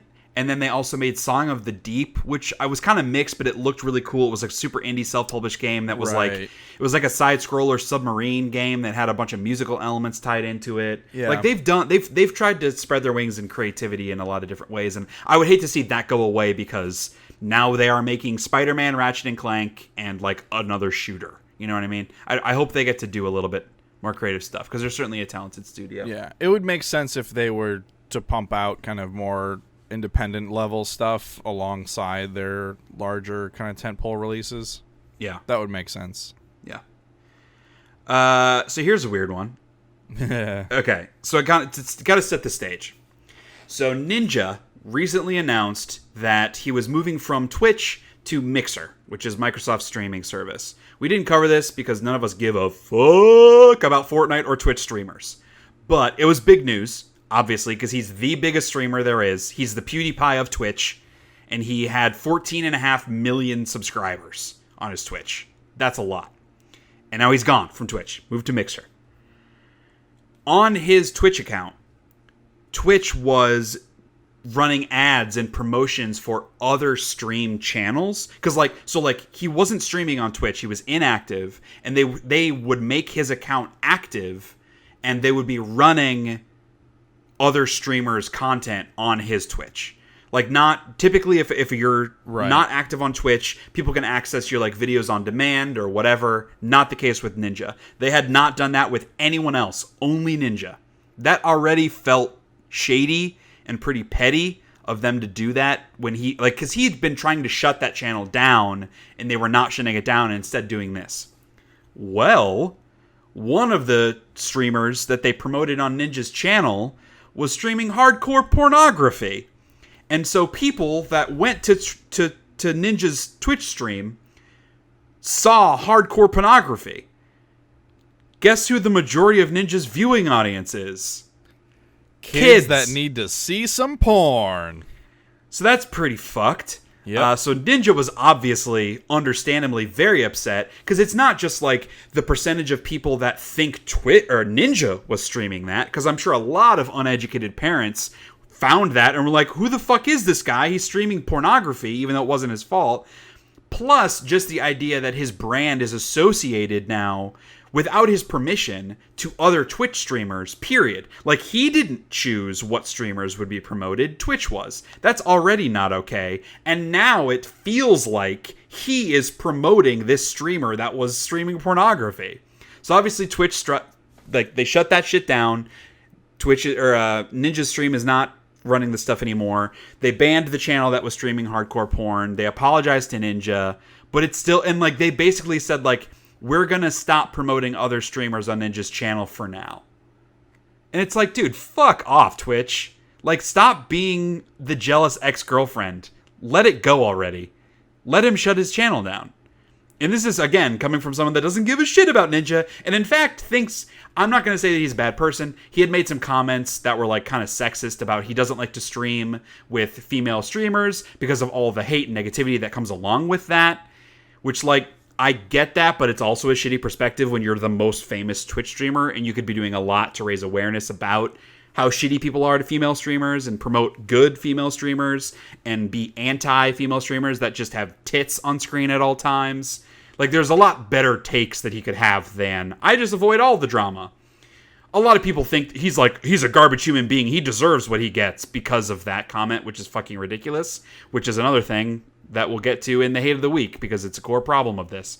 But, yeah, even as someone that doesn't care about Fortnite, doesn't care about Ninja, doesn't care about Twitch streamers, this is really shitty of Twitch to do this. In a variety of ways. So, yeah. I guess, like, the idea of them using inactive accounts as a way to promote other streams, it just feels kind of lazy. Like they don't have a better way of pushing different streams at you, so they have to like cash in on like someone else's hard work. You know what I mean? Right. It's just really shitty. And then yeah, like their response to it has been also shitty, very lame, and like in a way that like, do you not realize how many people like this guy? Right. And do you not realize how fickle people are and how like there are going to be people who will no longer use Twitch because of your response to this? Like, well, the bigger thing is there are going to be a lot of kissing ass. There are going to be a lot of parents who are going to not let their kids watch Ninja anymore because they see that this happened and are not going to take the 2 minutes of research to see the real story, and instead are going to have a knee-jerk reaction that, oh my gosh, Ninja was streaming porn that my kid saw. Yeah, maybe. Ninja has a huge argument to sue Twitch. One, for like defamation of character, for like that brand association, that and like them breaking their user agreements and promoting stuff on his channel, which they had never done for anyone else, as well as lost revenue. Like, he has a legitimate case, which I am sure his legal counsel is advising him on, to sue Twitch for this. And he seems very in the right to do that. It's fucked up. Yeah. In more news about people being shitty, just in general, Apex Legends, again, something that doesn't come up on the podcast very much, because I know you had played it, but none of us really give a shit about loot, or these, like, what's the genre Battle called? Royale. Battle Royale. I didn't even remember the name of the genre, because I don't care Took me a second, too. Okay, so Apex Legends, they have cosmetic items that you can buy for real money or in-game currency. They had a big event in-game that had cosmetic items that you could only get through loot boxes. And some people did the math and figured out that to get everything, it would take a minimum of $200. That's nuts. People were understandably upset about this, and so Respawn came back and apologized and were like, hey, we weren't thinking about it that way. So they also put all those cosmetics into the regular store, which can be purchased just straight up for real money or for in-game currency. That should have been the end of the story, right? No! Vince Zampella, a couple months, was on and he runs Respawn. He's one of the co-creators of Modern Warfare, or Call of Duty Modern Warfare. Used to work at Infinity Ward. He was on CNN Business, and they were asking him about loot boxes, and he said, hey, it's great that a lot of players enjoy free-to-play games for free, but at the end of the day, like, we need to be able to make money on this. Loot boxes are one way to monetize a game that are completely optional, cosmetic only, but for our heaviest players that want to invest more time, more money, this is a good way for them to do this. Seems reasonable. I'm not a big loot box person, but like them being cosmetic only, if they are displaying the odds, like we talked about last podcast, zero Yeah. problem with it. Because you can 100% completely ignore it, and it does not hurt your enjoyment of the game whatsoever. Gamers decided to be shitty, shocker, on Reddit, and were, starting a flame war. They got in arguments with the developers at Respawn, who also ended up being shitty, which also sucks. The Respawn folks called a lot of their players freeloaders and asshats, which, side note, asshat is one of my favorite insults. Yeah. It is hilarious. Love that. And then some gamer, #gamer, replied with this. So, hold on. Yeah, real go ahead. quick. Before you read this message, Uh-huh. I will say, so like, the narrative out there is what Respawn called people, Yes. not what people called Respawn. That's Yes. not part of the fucking conversation. Yes. Which we'll talk about that fucking double standard in a minute, but you can go Yes. ahead and read this open message to the people of Respawn. Right. So, Super Elite Gamer, who I'm willing to bet hasn't spent any money on Apex Legends, posted this. You committed the ultimate cardinal sin. You got personal. You, as a team of professionals trying to make money, got personal. You got personal and decided to insult your player base, calling us asshats, editor's note, LOL asshats, and freeloaders. Not a wise move. We won't forget this. Oh. You've set a new tone for the kind of interaction we'll be having with you. It's a cold one. Ooh. One where there aren't any illusions about the reality of the situation. Previous notions of family are dead. We are mere consumers to you, and that is obvious. Oh. You have chosen to bring in a new era of hostility and bitterness. Well done. Great PR move. Okay. My favorite part of this is you, as a team of professionals trying to make money, got personal. First of all, yes, they are a team of professionals trying to make money. They are fucking business. That is their job. It is not to give you shit for free. You freeloading asshats. Second of all, to imply that they are in the wrong for getting personal when you, freeloading asshats, were sending death threats, insulting people's families online, starting a flame war on Reddit about how they don't care about their player base anymore because of this. You fucking got personal first, you freeloading asshats. And like, let's pull the veil back a little bit. This is a team of fucking people that work day in and day out to bring you content and balance your game for fucking free. Yes. You don't pay shit. So Vince Zampella, after this happened, Vince Zampella issued an apology saying, hey, I stand behind my employees' rights to defend themselves from hate speech, from threats to their families, but they should not have made these types of comments, blah, blah, blah. I personally think that he could have done a better job of, like, equalizing instead of just apologizing. And this is, as another teaser for Hate of the Week, this is a case where there is no longer a middle ground here. You are either on the defense of the gamers and their pitchforking, or you are on the defense of the developers and them fighting for their rights against the tyranny of the pitchfork-wielding gamers. Whereas I, as a rational human being, am somewhere in the middle. Yeah. Where, like, yes, should they be allowed to defend themselves and not put up with shitty people online? 100%. But does that mean they need to drop to the level of these children online and call them names as well when they are representatives of a business and of other people they work with? They should 100% not do that.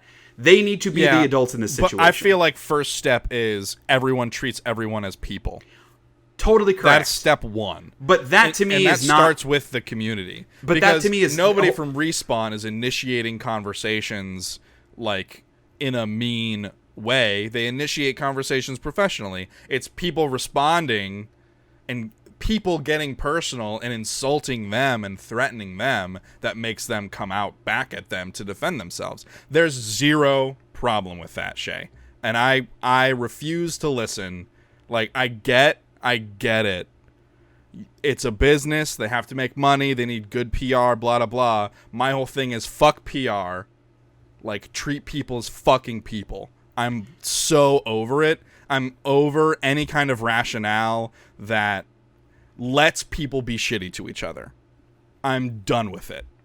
That is not what I am. If you are, I know, and give me a second. That's not what I'm advocating. I know. If you are, you, not talking to you, Shea, or you specifically, listener, but if you as a human being are shitty to someone else, you deserve everything that happens to you. Because you invite it. That is where I disagree. Deserve, maybe. Like, do they deserve to be called out and to be treated the same way they treat others? Maybe. Yes. But that is not the argument. If you're at the end of the day, what you are saying is we need to get to a world where people stop being shitty to each other. Yeah. How do you imagine we get to that world when I am shitty to you and then you are shitty to me and then I'm shitty to you and then you are shitty to me and then I'm shitty to you? How are we ever going to get to a place where people stop being shitty to each other unless someone decides to stop being shitty to each other? That's what I am saying. I'm not saying that the developers didn't have a right to stand up for themselves, and not even stand up for themselves. At the end of the day, like, they sunk to their level. They called them names. They did not say, hey, we're not going to put up with this anymore. They did not do it in a professional manner. That's, like, even besides the point. Like, they, unfortunately, were put in the position where they needed to be the adults because the gamers were not being adults.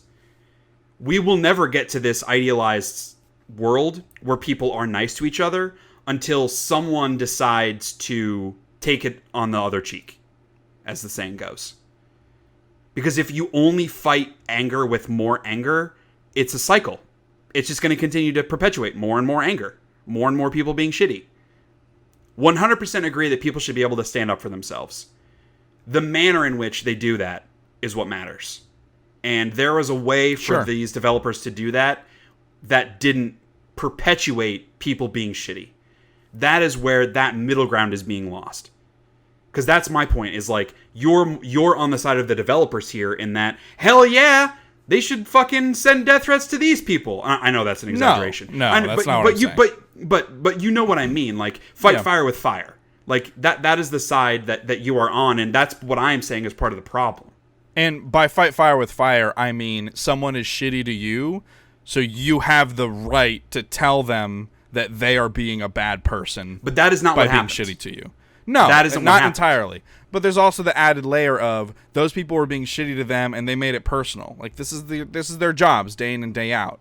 So, like, what do you fucking expect? Right.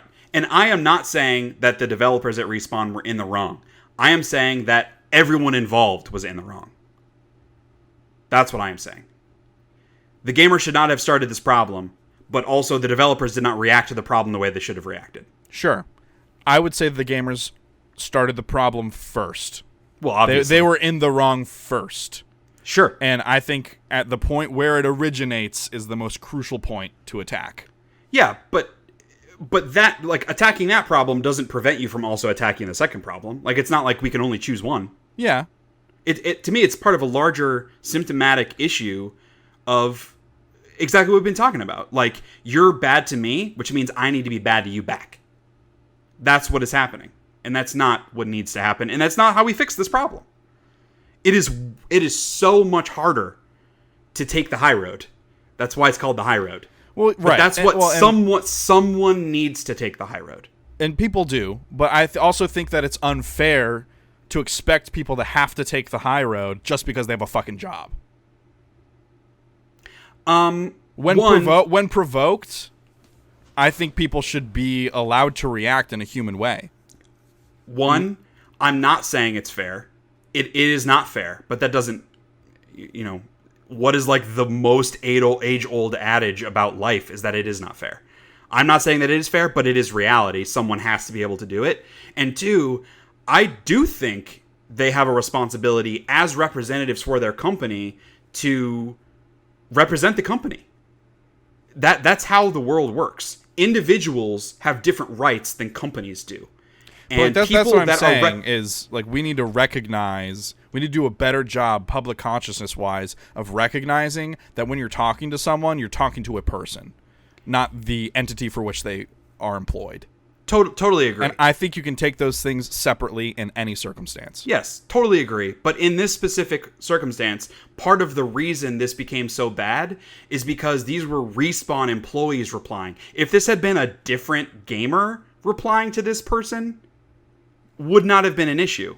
But it's because they are representing the company. That's part of my problem, is that we're drawing a distinction. There is no distinction. Another gamer? Yes, there is. No, another gamer is a person, just like an employee of Respawn is a person. But that has nothing to do with it. Being a person has nothing to do with it. You are a representative of... If you are speaking on behalf of a company, you are speaking on behalf of all the people that work at that company. That's the way the world works. But they're not speaking on behalf of the company. Yes, they are. They didn't say, they are. On behalf of Respawn, I feel this. They're implied. talking as themselves, Shay. But they cannot. That is impossible. And that's not okay. I think the fact that they cannot is not okay. No, well, okay. I fundamentally disagree because that's how it works. Like, but that doesn't mean that that's okay. Just because that's how it works doesn't mean that's okay. That's how it has to work. No. Yes. Why? Because a company does not have a voice. A company's voice is made up of the people that represent the company. And when you speak on behalf of a company, you are voicing for everyone else at that company that is not voicing. That's how that works. But we're in an age now where everybody has a voice. As an individual, but this is not what is happening. Like, okay, so say the dude that posted this, like, we won't forget this bullshit Reddit thing. So he's a construction worker, right? He works for Acme Corp. But he's not talking about anything that has anything to do with Acme Corp, so he's an individual. If a person that worked at Respawn went on Reddit and was shitting all over Acme Corp because they poured fucking concrete on my front porch, and they shouldn't have, and this fucking dude who works at Acme Corp came out and said, fuck you, Freeloading, we're pouring concrete because we're trying to help you, that guy would be also in the wrong because he is representing Acme Corp in that circumstance. Because they're talking about Acme Corp. Yes, 100% yes. It's his personal opinion and his frustration that he's expressing. No. Not the company's. But that is what I am saying. That is impossible. You can idealize and say it as much as you want, but that cannot and nor should not happen. Like, I work for a company. If I say anything about the company that I work at, I am representative of that company. If I interact with people that purchase the product my company sells, I am representing my company, and my company is with 100% of its rights to disagree with and take action against me if I say something against my company. That's how business works. You can like not like it, but there is not another solution to that. But nobody at Respawn is saying anything against their company.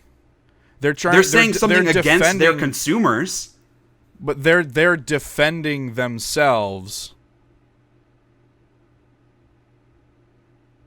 And also, no, they were not just defending themselves; they were attacking their consumers. Okay, that's not the same. They were not. They were reacting. They were reacting to provocation. Right. They were not saying anything bad about Respawn, so I don't see. But they're still they're attacking that businesses. They're attacking their own businesses' consumers. It's the same thing as disparaging their company, because by disparaging their consumers, they are disparaging their company. Like, do you think everyone at Respawn believes what these people said or would use the same language these people said? Fucking no. Why would I assume that just because someone from Respawn says something that everyone at Respawn feels that way? Why would I assume that? But that's what I'm saying. It is inherent. If you are talking about the business in which you work, it is an implication of representation of the company. That's what I don't get. Like, I don't understand the mindset of just because one person is expressing their opinions, that everyone that works for that corporation must also express those opinions. I can always separate the individual from the entity, like the corporate entity. Like, the difference being, like, if the head of a company comes out and makes an official statement then that's something they have all discussed together as a group and come forward with. That's gone through proofs and stuff. Yeah, but I can take that as like most people agreeing with it, but still probably some people not agreeing with it. Not at all. See, in that's like total falsehood. Do you think that the people working 9 to 5 have fucking anything to say about what the CEO says on behalf of their company? That's not what I meant. I meant the people at high level decision makers. I would assume that if the company makes a statement, those high level decision makers were all at least discussed with it, and so you can assume a majority of them.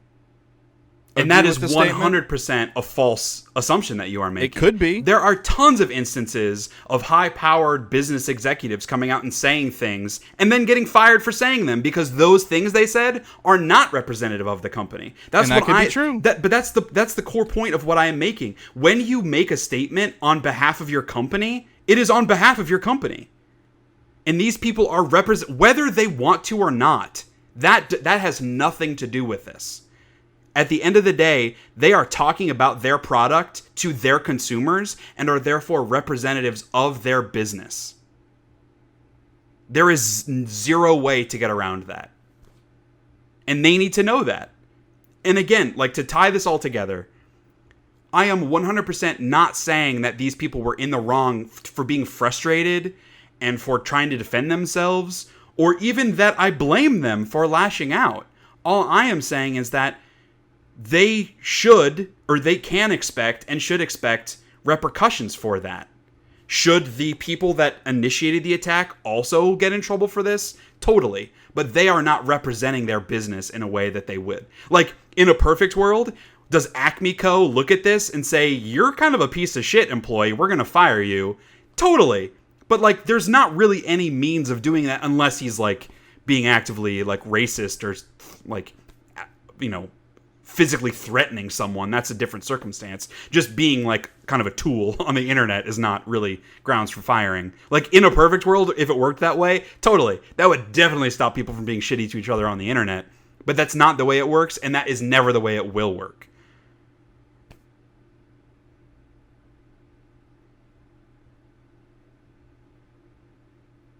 I love you, brother. I absolutely understand and respect the perspective that you have, but I think this is a case of you idealizing something that cannot happen. And therefore, it is not like, it isn't just like, we'll never get there as a society. Like, it literally can't happen because the way words work and the way that relationships work and the way that business works. It will never happen in a way that if someone is talking about their business or talking about the consumers of their business, that people will be able to treat them as an individual disassociated from that business. That will never happen. I do it all the time. Like, anytime someone says something negative about a business, I also think there's an underlying thought process of, man, I bet there are some people there that are really working their asses off. Yeah, but I think that you doing that is often like a falsehood. You are making assumptions. And those assumptions may or may not be true, but at the end of the day, like, you are making an assumption just the same way that other people make assumptions. It could be, but my assumptions don't lead me to hate speech or death threats. That's totally fine. So like, I would rather my assumptions, that seems healthier than the alternative, right? That's totally fine. And like, we're getting hyperbolic here because that's the way these things go. But like, there's a several stages before death threats, like that we're talking about here. And again, like, I definitely get your perspective and why you feel that way. I think, and I don't mean this as an insult, like, I think it's a naive perspective. I just don't think that the world can or that it should operate that way. I think people should take on responsibility when they are representing their business. I think that is an important thing. And I think would lead to this, what we're talking about here, fighting fire with fire mentality. Like, if they had replied in a professional way or like took a beat and not lashed out with emotion, I think that this issue would have been avoided, and the narrative would have only been, look at all these shitty people being shitty to the Respawn employees. There wouldn't have been an opportunity for it to be like, look at the Respawn employees being shitty to their consumers. Maybe the real fix is that any sort of instant communication or social media or anything like that goes away, and we're all forced to think before we speak again. Right. Think before we respond. We're back to letters and emails. Every tweet, you have to approve it 24 hours later. Yeah. We're that way it's never with things emotion. down, but we'll all Right. be a lot happier. Yeah. Definitely. Like we don't have time. We don't have time. We don't take the time. We have time. We don't take the time to process anymore. Totally It's correct. just reactionary. Boom, Hot boom, take. boom, boom, boom. Yes. And like we don't stop long enough to ever fully process a situation before we're on to the next thing that's upsetting. Yeah. And so it's all bad. No, All right. not 90% bad. Let's move on. Yeah. That was a really good discussion, I thought. I enjoyed that. I apologize to anybody who was made uncomfortable by our arguments. Why? Why would they be uncomfortable? Well, just like you and I got into it. I was very frustrated. But here's the thing. Here's the thing, though. One, I don't think our arguments ever devolve into personal attacks. No. Because we're brothers and we have respect for each other. Right. But that's also the second part, is we have respect for each other's opinions. I disagree with your perspective on this, just like you disagree with mine, but that doesn't make me, like, dislike you. That's ridiculous. Right. That's the whole So point really, of the podcast. is to we're talk about modeling what humanity should be like. shit. Hell yeah, bro. We can disagree with ideals and ideologies, but still love the person that has them. Yeah. Although I don't love Me? 99.9 yeah, no. I don't love 99.9999999 infinity% of human beings on the planet. I don't give a shit about Yeah. the vast majority of people. That's totally fair. All right. So now for something that really matters. We got new gameplay footage of Marvel's The Avengers. Did you watch any of this? I was really hoping we were going to have like an uplifting story or something, but just more crap. Did you watch any of this stuff? Because it's been making the rounds. Like, a lot of different outlets got some gameplay. I watched a couple minutes of it. Game Informer, they have like a 19-minute video of them playing the game. This game looks so bad. It looks awful. I feel bad for the people who have put the work in on this thing, because it looks like one of those new Sonic games level of bad. Like, it looks like it's been noted to death. Like, Disney and Marvel people coming in and being like, this is super restrictive of how to make this game and how it needs to feel and play and what you need to show and do. And it just feels so... There is no energy or passion behind anything that is happening. So, kind of the structure... It's the opening minutes of the game where the big A-Day attack happens with Taskmaster, and you play little sequences with each character. Starts off with Thor. Basically, he's in these little fight arenas where it throws like 5 dudes at you at a time, and you punch them, and you hit him with the hammer. And that's it. And then it goes to Iron Man. And then you're in this linear flight sequence, like Star Fox style, where you're just shooting dudes as you go, and that lasts for about 60 seconds. And then you go into a circular small combat arena where you play as Iron Man, where they throw 5 guys at you at a time. And then that's it. And then it goes to Hulk. And Hulk has a bunch of weird platforming sequences, where platforming I use very lightly, because he basically jumps from... He's like on a ramp, and then he jumps on a wall, and then he jumps on another wall, and then he jumps to the end. And then he is in a small circular combat arena where they throw 5 guys at you at a time. And then he goes on another ramp and jumps off a wall and jumps off a wall and jumps into another small circular combat arena where they throw 5 guys at you at a time.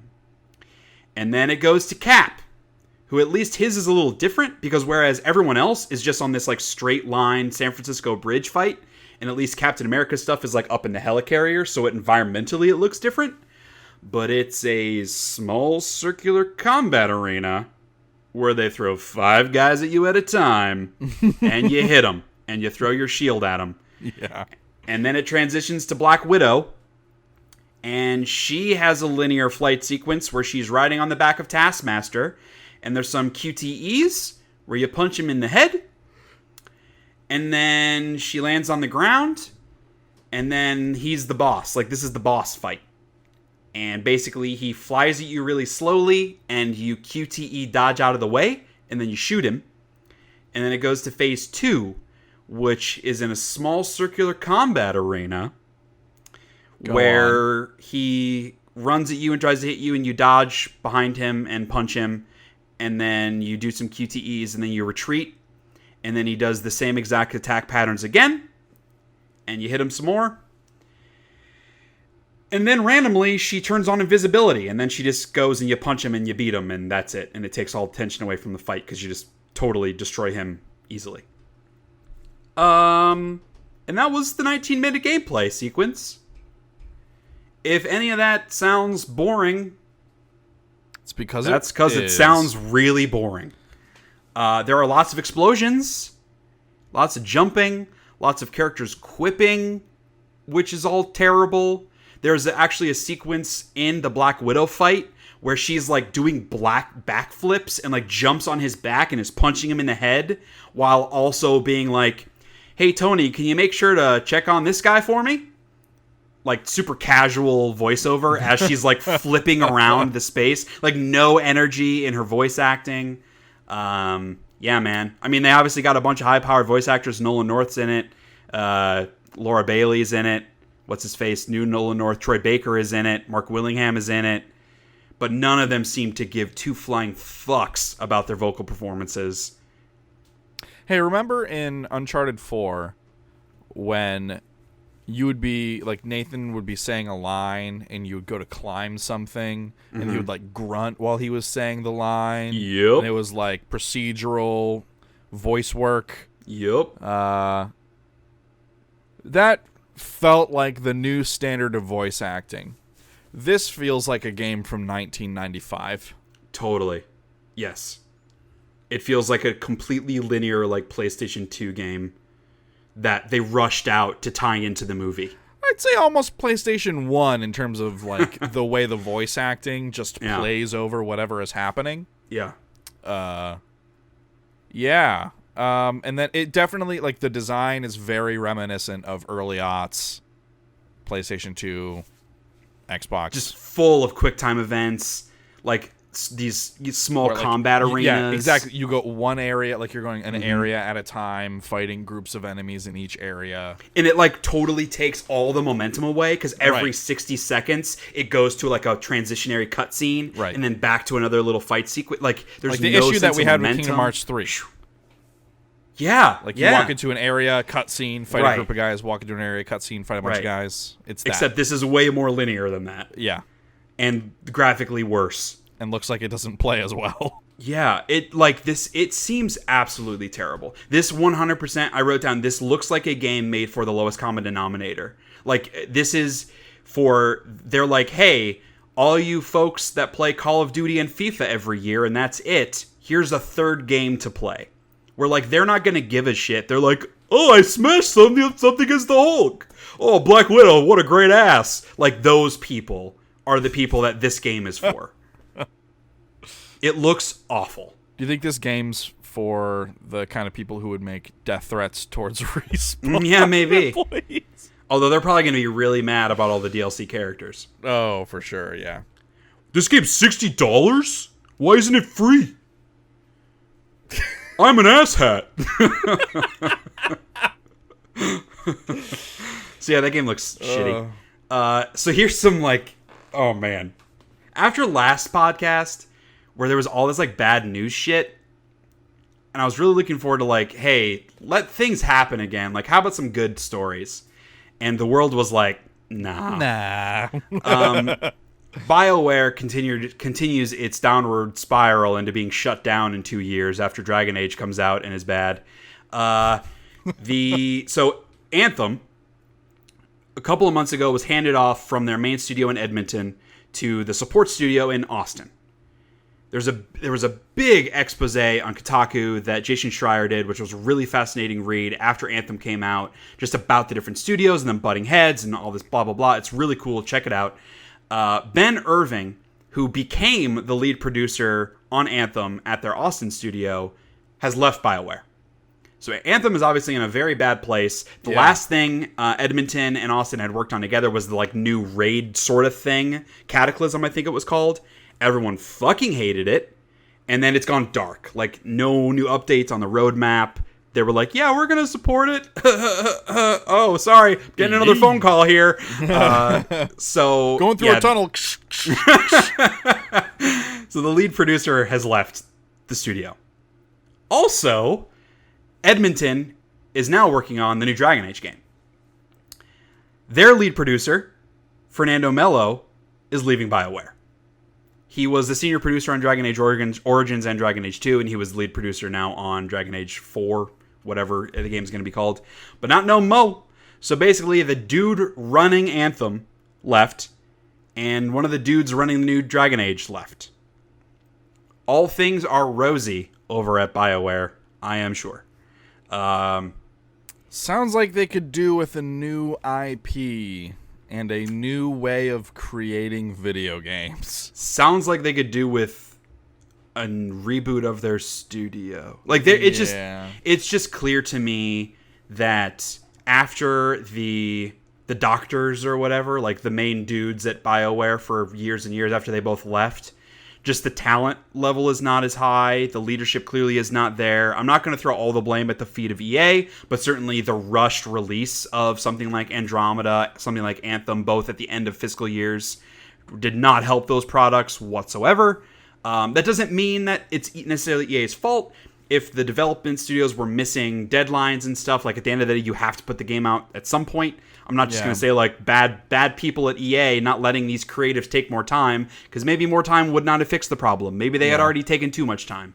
I'm sure there's plenty of blame to go around on both sides. But at the end of the day, Mass Effect Andromeda was a complete shit show in every sense of the word. And Anthem has also been a complete shit show in every sense of the word. If Dragon Age comes out and is not great, BioWare's dead. I'm this is planting their Hail Mary. Planting my stake in the ground. This is their Final Fantasy. Yes. We'll see how this one pans out. And it will be sad to see a hailed studio like BioWare if they go under, but at the end of the day, they are not the same BioWare. Right, that made Mass Effect 2. Nobody there has been there since, Mass Effect 1 and 2. I like Dragon Age Inquisition. It's not an amazing game, but I liked it. I liked Dragon Age 2. It was not an amazing game, but I liked it okay. Mass Effect 3 was fine in a lot of ways, but they have not made, like, the classic Dragon Age Origins, Mass Effect 1, Mass Effect 2. Those were a long time ago, and they have not been able to hit those highs since then. So, yeah. Ubisoft CEO, Yves Guillemot, I think is how you pronounce Guillemot. He's French. I'm sure I butchered the pronunciation of his name. But he was recently asked about Sam Fisher and Splinter Cell, because obviously there was a big Walmart Canada leak from E3 2 years ago where it said they were going to be a new Splinter Cell game. All the other predictions from that came true except for that. And then last year there was a bunch of teasers of even I think we made the prediction of 2019 is when they're going to announce it. Right. And instead, they were like, hey, Sam's going to be in this mobile Elite Squad game. And we were like, what? And he was in that DLC for Ghost Recon Wildlands, which was, again, people were like, they're building up the brand again for a new Splinter Cell game. Anyway, Ubisoft CEO came out and said that, hey, a new game in the series would put too much pressure on the studio making it, because we clearly, we don't really know what a new Splinter Cell game would be or what it would mean. So instead, we're going to continue Sam Fisher in other ways, like this Elite Squad game, like the DLC in Ghost Recon Wildlands. So that just seems like a weird choice to keep the brand in people's minds if there isn't an intention to bring the series back. So I think it's just kind of doublespeak. I'm sure they're working on stuff and they just don't have anything to say. Maybe they were going to announce the Splinter Cell game, but it wasn't coming along, and now they're rebooting it in a way. So I cannot imagine that they are not actively working on a Splinter Cell. All right. So remember Dead Island, the new Dead Island being announced 4 years ago in that CG Dead trailer? Island 2. Yes. Yeah. That game has changed developers 4 times and now make it 5. because formerly developed by Jaeger, who had made Spec Ops: The Line, now being taken over by the studio that made Homefront: The Revolution. So probably we should hope that the game's going to be canceled. Yeah. I played that game. You did? I beat that game. Not sure why. It was functional. Was it? I thought you had a lot of complaints about how the game played. I didn't say I liked how it played. I said it You played. literally could play it. Yes. It was possible to interact with. Correct. Yes, accurate. Okay. And this all came out as part of an earnings call with THQ Nordic, who also said that they are currently working on a new Saints Row game. Not sure how I feel about that. I'm not as big on Saints Row as some other folks. Saints Row 3 is a good game. I didn't really like Saints Row 4. And then they went and made that like sort of spin-off. Volition made that other spin-off game that was like maybe in the same universe, but it was class-based. Get Out of Hell? No, that was the superhero one. Yeah, I don't remember what that game was called, but it did not set the world on fire. And I think I bought it for like $2 on a PlayStation sale like a year or so ago. So yeah, that's that. Would not at all be surprised if Dead Island 2 never comes out.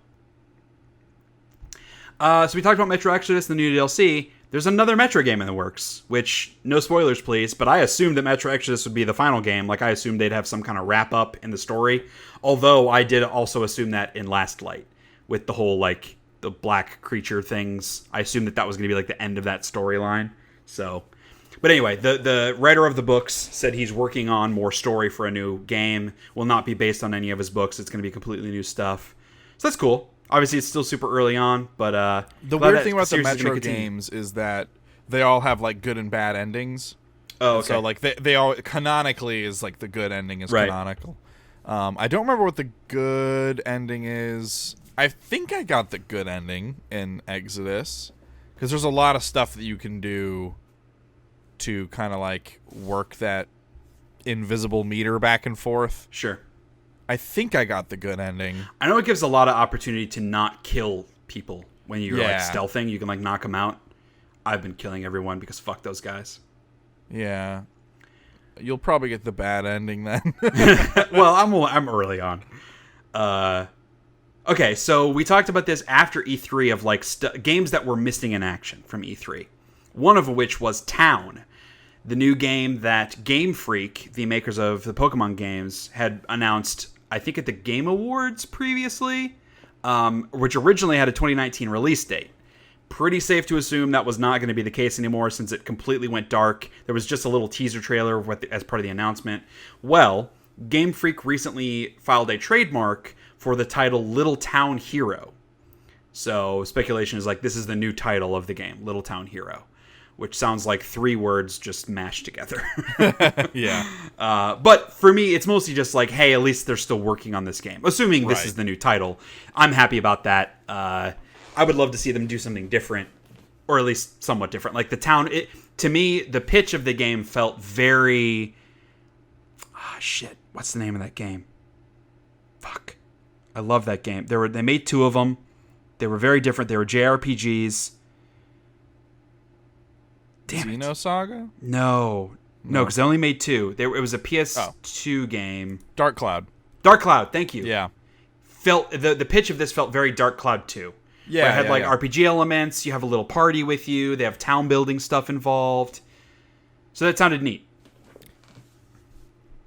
Maybe I didn't get that far into Dark Cloud 2, but there wasn't any town building stuff in 2, was there? I'm sorry. Was it just 1? There was in the first game. The town building was in Dark Cloud 1. Yeah. Yeah. Moving into the world of movies and television, they're going to make a new Matrix movie, which shouldn't be at all surprising given how Keanu Reeves is like the shit now. Yeah. Lana Wachowski, one of the Wachowski siblings who did the original movies, she is going to write and direct. Keanu Reeves and Carrie Ann Moss are already back to star. No story details or anything. I don't know how they make a Matrix 4, but okay. Dude, who cares, man? Fucking yeah, dude. Hell yeah. Fair enough. Hell yeah. Oh, I guess I should say, like, so a lot of this news that has come out, like video game, there was Gamescom in between last episodes, Disney Expo just recently happened, so there's a lot of Disney, Marvel news, Star Wars news.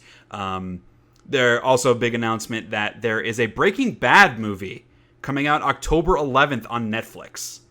It is called El Camino, a Breaking Bad movie.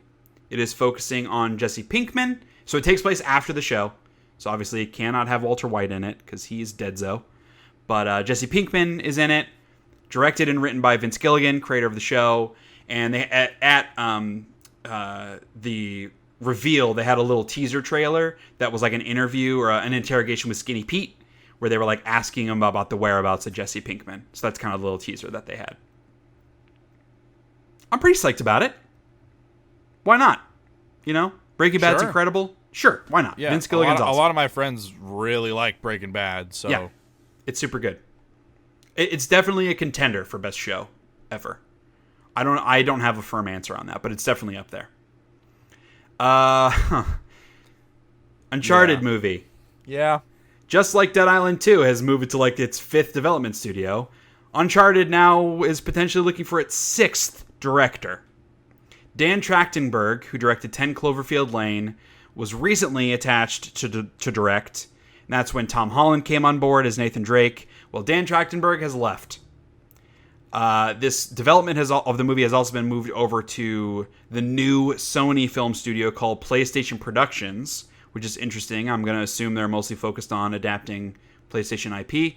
This is their first project they're working on. Tom Holland is still attached to star as Nathan Drake, but goes back into limbo until they can find a director. Good chance this movie never happens.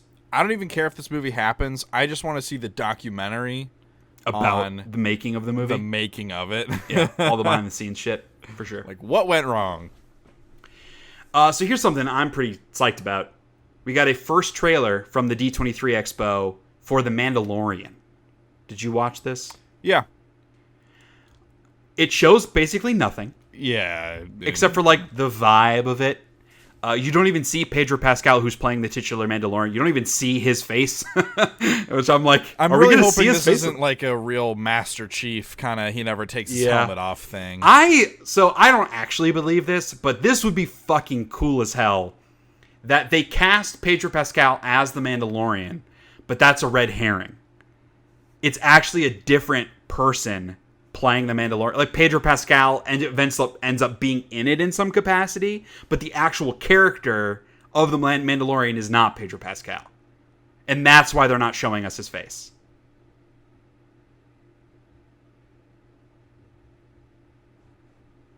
Yes, no, maybe so. I think it would be cool. Maybe dumb, but maybe cool. It could be like a real, like a Mandarin thing. Yeah. Mandalorian is close enough to Mandarin that... Right. If they did go that route, that would be dumb, because I hated that twist in Iron Man 3.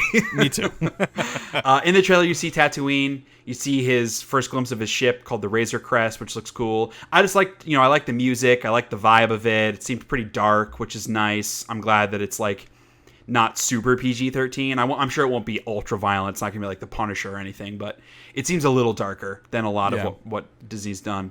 What's very convenient about lasers is that the wounds don't bleed, Shay. It's very convenient. That's true. They cauterize the wound. Werner Herzog is also the only character that speaks, and he has the greatest voice of all time. If you want to put Morgan Freeman up there in the top 5, you can absolutely do that, but there is no competition. Werner Herzog has the best voice ever. So this comes out on November 12th. I'm really hyped for it. I hope it's good. Spider-Man is no longer in the Marvel Cinematic Universe because Sony and Disney cannot reach a new deal. So the way this worked is they had a deal for Spider-Man Homecoming and Far From Home, where Disney got 5% of the global box office, as well as all of the merchandising. Sony got the rest. They were meant to renegotiate after Far From Home. Disney came to Sony and said, yo, dog, we can do whatever the fuck we want because we're Disney. We want 50% of your shit now. And Sony was like, hard pass. We would rather make a shitty Spider-Man movie and make less, because that would still make us more money than it would to partner with you on this. Obviously, it's not like this is totally dead. I'm sure they're still negotiating. I'm sure they will find a resolution. It is interesting to see the internet's reaction and say, fuck you, Sony, let Disney keep it. And then the details come out of, like, maybe Disney's being pretty greedy and pretty heavy-handed and trying to, like, strong-arm Sony into this, where Disney is in the wrong and not Sony. Yeah, 1,000% increase is pretty dramatic. Yeah, I would say so. Yeah. So, also as part of this, they said, like, hey, they have 2 other Spider-Man movies that are still in the works. They're still going to work on them in hopes that they find, you know, a way to make this work. I certainly hope they do. It would be a big bummer for him to just, like, now disappear for no reason. I haven't seen Far From Home, so maybe there's a justification, but, like, I don't know. I know you don't like Tom Holland as Spider-Man, but this would be a big bummer, especially because I have absolutely zero faith that Sony would make a good Spider-Man reboot, because they failed at it 3 times already. Yeah. And the Venom movie was bad, so, like, zero faith. Final news story. Also as part of D23, more Marvel shows on Disney+. They're making Ms. Marvel, which is the Kamala Khan Ms. Marvel. She's a teenage, I think she's Hindu? She's Indian. So that would be cool. She'll be like a teenage superhero. They're also doing She-Hulk, and they're doing Moon Knight, which to me breaks my heart. I fucking love Moon Knight. He's one of my favorite comic book heroes. He's like Batman, but better. I am mostly heartbroken because in my mind, I have the most awesome pitch for a Moon Knight television show that in my wildest dreams, I imagined actually being able to sell. And now I won't. And I hope they do something cool, because my idea was fucking dope. If you don't know Moon Knight, he suffers from multiple personality disorder. What makes him better than Batman is that he is Batman. He's a rich dude, no superpowers. He just fights crime because he's a fucking badass. What makes him better than Batman is his suit is white. And when his sidekick is like, yo, why is your suit white? You fight people at night. Why is your suit white? And his answer is, because I want them to see me coming. And that is the coolest shit of all time. It is so fucking cool. Moon Knight's the best. For a while, he had actual superpowers, but they got taken away because he is working with this, like, beaked god called No Shoe. His backstory is really fucking weird. Multiple personality disorder part is the most awesome part. What is coolest to me is in a recent Warren Ellis, I think it was Warren Ellis, comic book adaptation of this character, Moon Knight is fighting this dude who says he only exists because Moon Knight exists, and he fights under the moniker Mr. Knight. And he, like, wears a dope white suit, carries a white cane with a white hat, and you find out that Mr. Knight is Moon Knight. It's one of his personalities. He is his own supervillain. And that would be such a fucking cool twist in, like, season 2 of the show, where Moon Knight is fighting against Mr. Knight this whole time. He's trying to track him down. And then at the end of season 2, you realize, holy shit, it's the same guy. That'd be so fucking cool. Moon Knight is awesome. God, I hope they make this show cool. I'm a little afraid that they're going to water it down because Moon Knight is very violent. He kills the shit out of dudes. He brands them. So, like, in Batman vs. Superman, there was that big thing about, like, Batman branded the villains that he put into prison. That was stolen from Moon Knight. Oh. Moon Knight, his hero thing is like a crescent moon, like a whatever, like half, you know, I make like a C sort of shape, and he would brand dudes when he would fucking murder them. He's awesome. Also, his sidekick is a former, like, airplane or a Air Force pilot who is crippled and black and gay. It's like every single minority mashed into one. He's awesome. It's a great character. I love Moon Knight. I also like the idea of a Moon Knight show where he's, like, teaming up with the other heroes, but then you find out that the other heroes are also his other personalities. That is another storyline. Hell yes, it is. Yes. I should write this shit.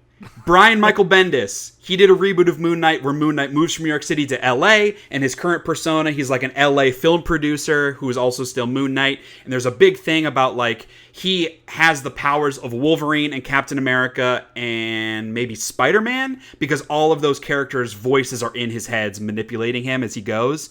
It's fucking awesome. Moon Knight is so awesome. I love Moon Knight. He does not get enough respect.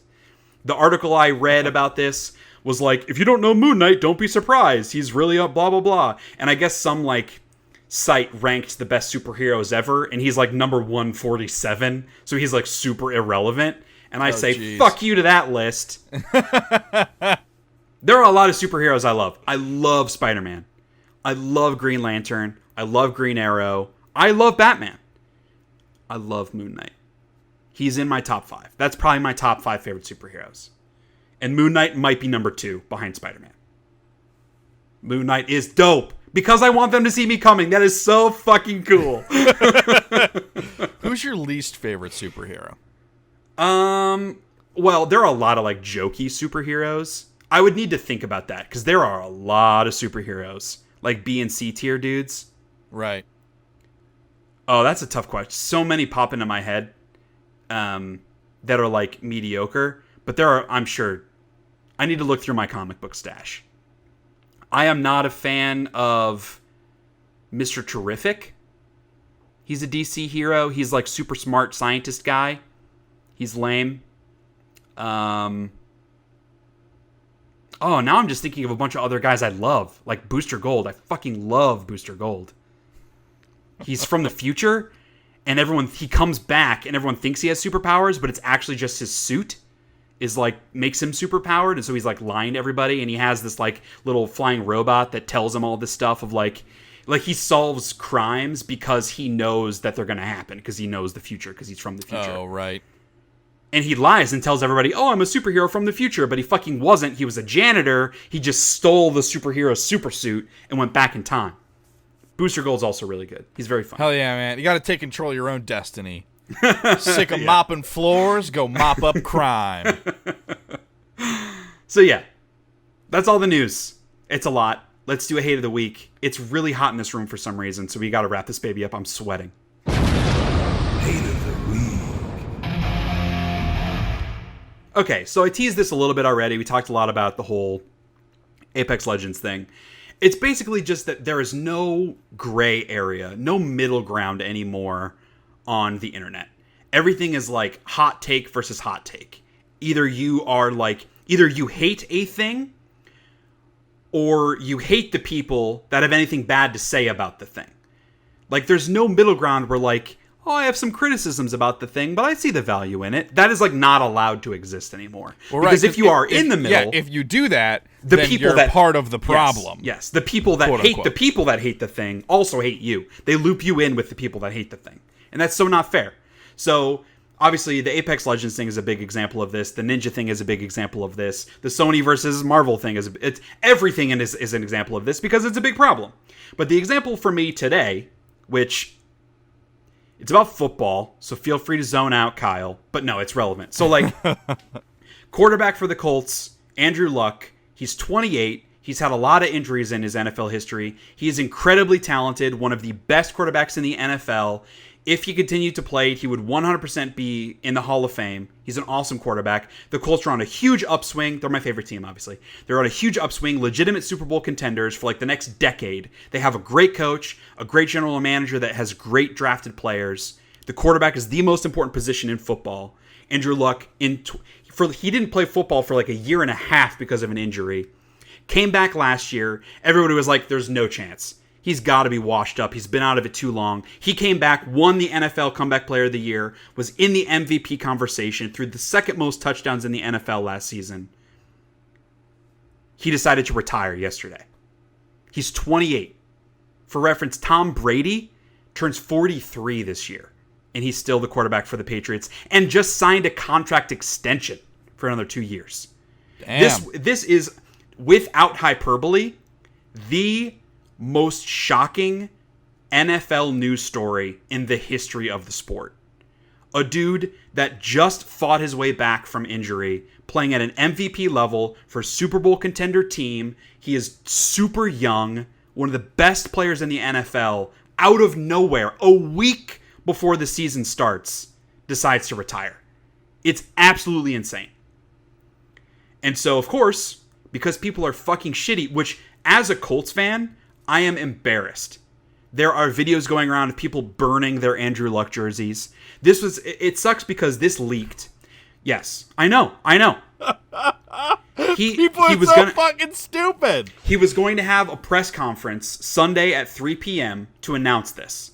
It leaked, and so the night before, Andrew Schefter, who's like the biggest newsbreaker in the NFL, he works for ESPN, he tweeted, he's like, hey, news conference tomorrow at 3 o'clock, Andrew Luck is going to announce that he's retiring from the NFL. Which obviously broke the internet. Like, that's fucking insane. And because of that, the Colts were currently playing a preseason game while this happened. So, of course, everybody's like, holy shit, people that are at the game see this news breaking, and people are like rushing Andrew Luck to ask him about it. So instead of waiting until 3 p.m. on Sunday, he had to have the press conference after the game, which totally distracted from the team effort of the game. He wasn't playing, obviously, because he's the starting quarterback. They wouldn't play him in a preseason game. But as the news broke, the game ends, he's walking off the field, and people were booing him. Like, as a Colts fan, that is embarrassing to me. That people would boo this guy for making this decision. And the issue where this is relevant to this middle ground is that as a fan of the Colts, I can be sad and like maybe frustrated by this, by the fact that it was a week before the season started. We're Super Bowl contending team. Quarterback is so far and away the most important position. It's not even close. If you don't have a great quarterback, your team is not going to be good. It's just the way it works.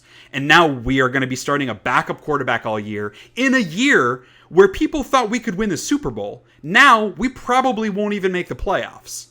That sucks. As a fan of the Colts, I'm allowed to be frustrated by that. I may be allowed to be frustrated at Andrew Luck for waiting so long to announce this. But I also understand that he's a human being who has had a lot of injuries in his career. It's taken a huge mental toll on him. And the passion for him is not there.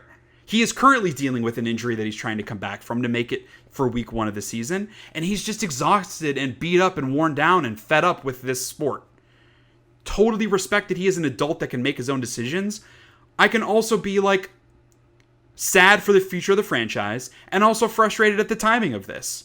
That takes away nothing from my humanity and empathy for this human being. Right.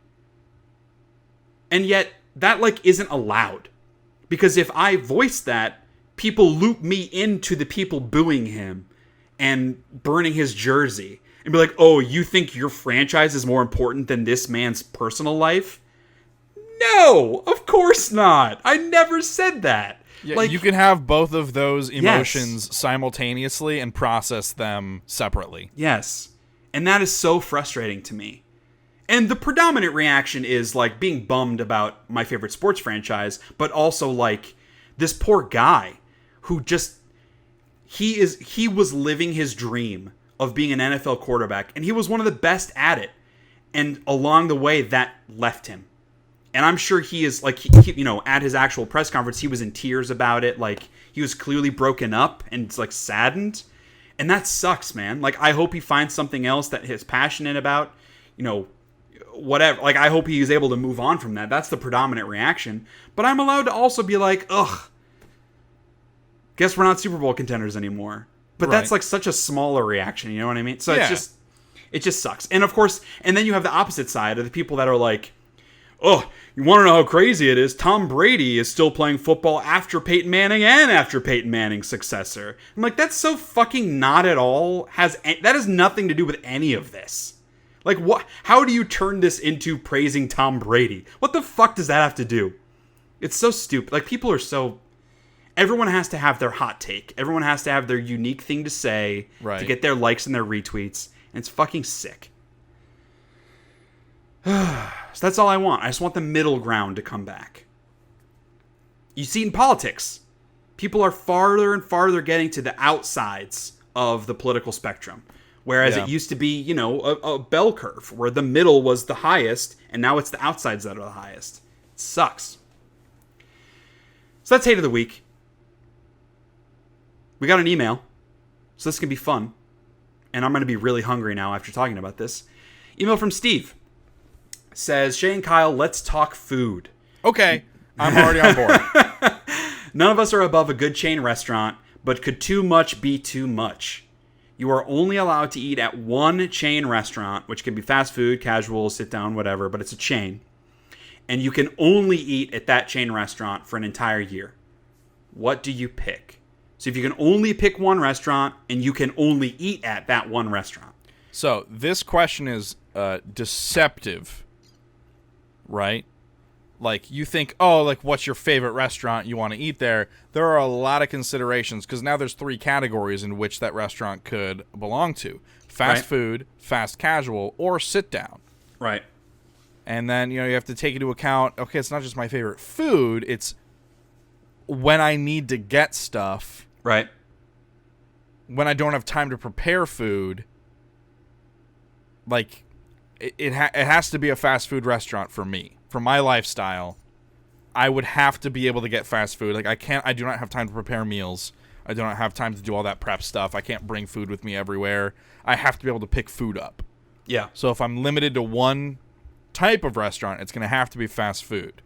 Now, the progression from that, like what fast food restaurant, if I'm limited to just one, it should be one that has the widest range of choices. Because I'm going to get sick of it. Right. That was my exact reaction. I had the same thought process because when it comes to fast food, first reaction was Taco Bell because it's my favorite fast food. And if there's a go-to fast food place, it's Taco Bell. And they have a wide variety of things I like at Taco Bell. The quesadillas, regular tacos, quesadillas, blah, blah, blah. But do I want to only eat at Taco Bell? I don't think so. I need more types of options. Like, it wouldn't be a McDonald's, but at least at McDonald's you can get a hamburger, or you can get fries, or you can get a salad if you want.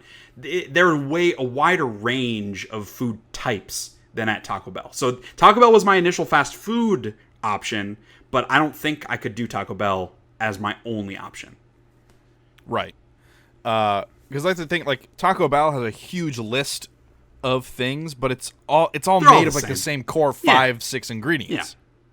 So, like, while you could, like, oh, one day I'll get a burrito, one day I'll get the nachos, one day I'll get the quesadilla, one day I'll get the Mexican pizza, it's still all made of the same stuff. Yeah. So for me, I'm going Wendy's. Interesting. That did not pop into my mind. Wendy's is a good choice. Because Wendy's, you can get soft drink, but you can also get their Frosties. Mm-hmm. Wendy's, you can get some bomb-ass chicken nuggets, and they just brought back their spicy chicken nuggets, thank you very much, which I just ate 20 of the other day, and it was heaven, and I had a lot of indigestion afterwards. They have bomb chili. Their chili is amazing. Great chili. It comes in a gelatinous cube, and I could not be happier with the result. Great chili. They also have really good salads. For a fast food restaurant, they have good salad options. They have a spicy chicken Caesar salad that is delicious. Yes. It is too small, but it is delicious. Their burgers are good. Their burgers are totally fine. Much higher I would quality have their burger than something like McDonald's. Right. Yeah. I would hold it up like I would eat a McDonald's burger, I would eat a Burger King burger, and I would eat a Wendy's burger. They're all slightly different, and they're all good. They also have really good, like, deli-type sandwiches. Where, like, they come in, like, the paper wrap, and it's, like... I don't think I've had those. Like, the flatbread kind of sandwich stuff. You can get them, like... I think you might even be able to get them toasted or not toasted. But I forget what they actually call them.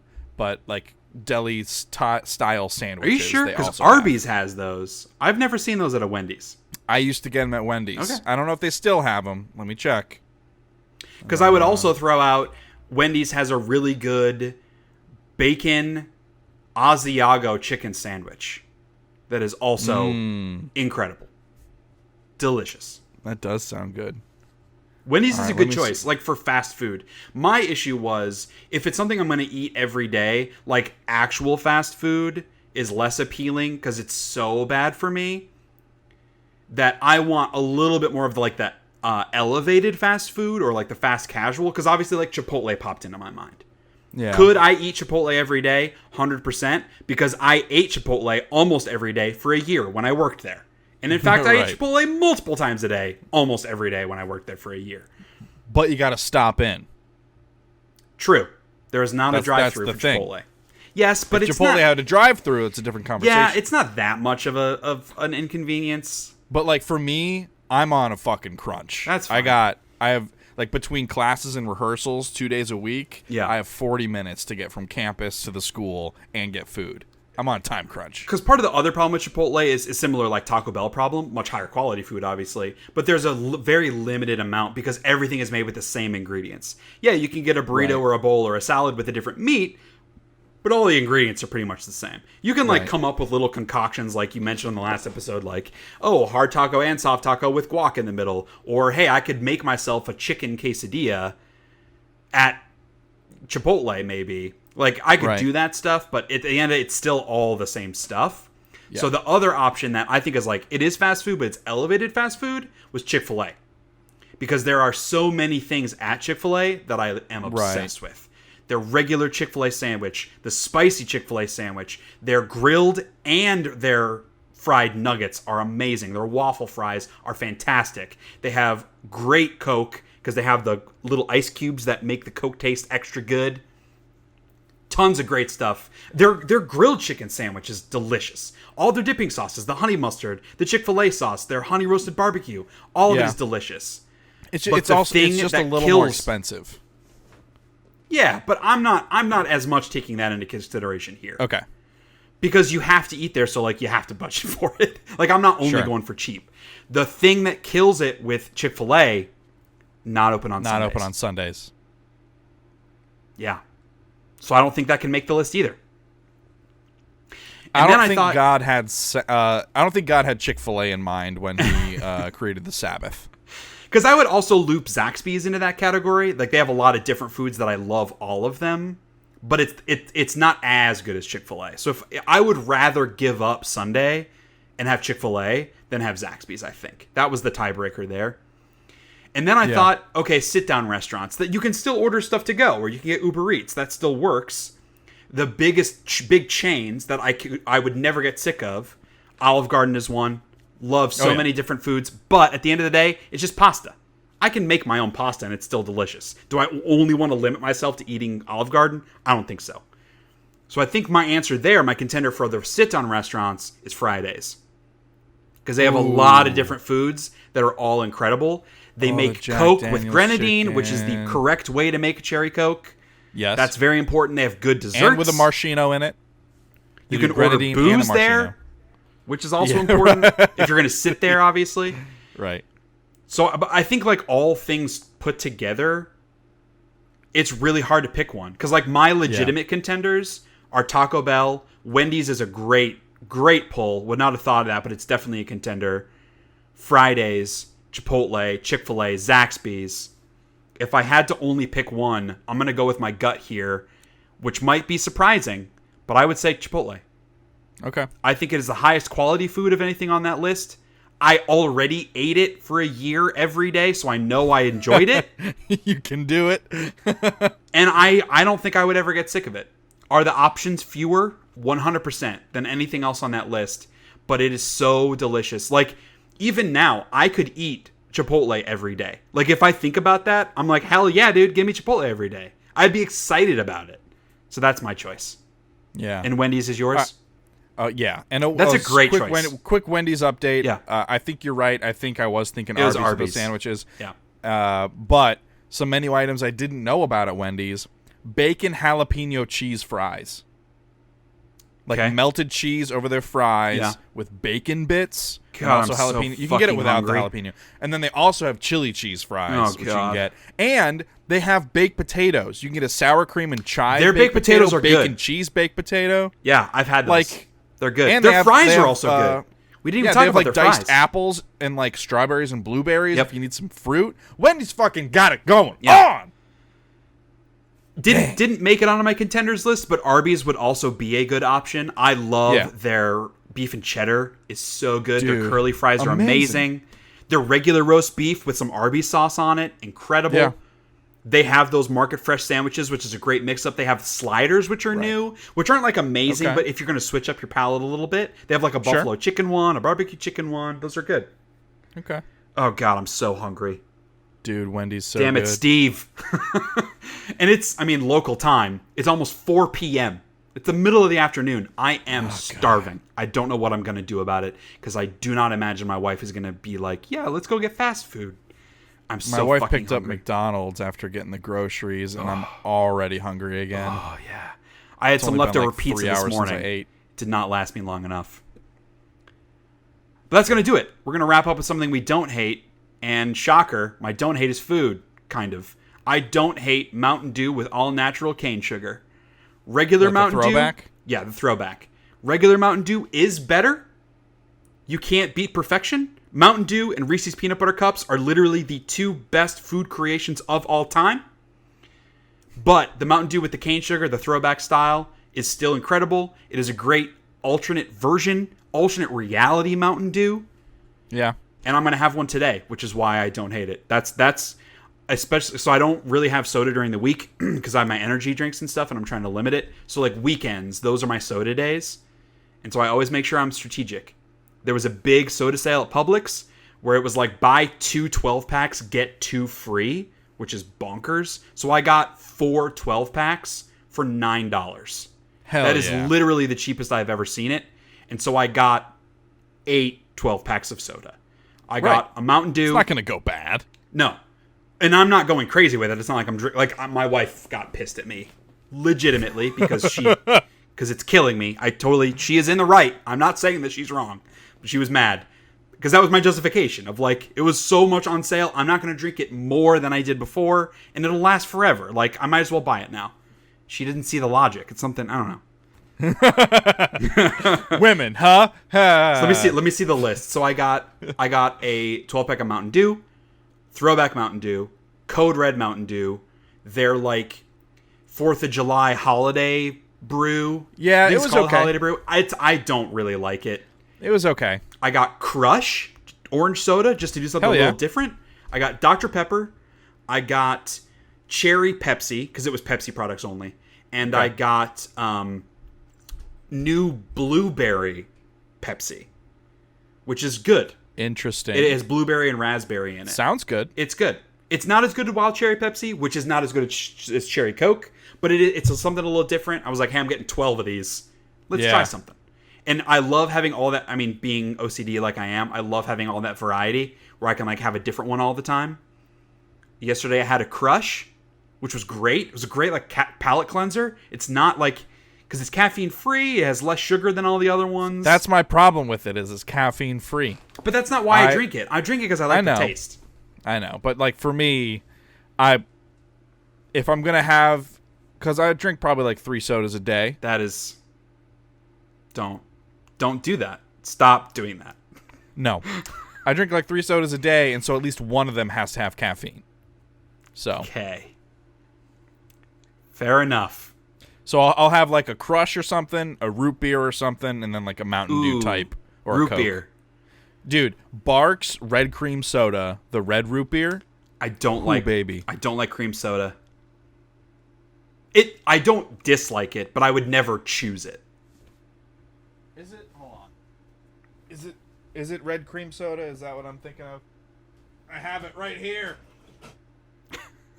Yeah, red cream soda. Okay. I'm gonna drink that right now. Root beer is very good. I think A&W is probably my favorite kind of root beer, but Bargs is okay. Hey, Barks, IBC is the best. You The want to glass bottle. sponsor? If you want to sponsor our podcast, sip into a Barks. Barks. It's a G, right? Sip into no, a it's Bargs? a Q. It's Barks? a Q, isn't it? Barks?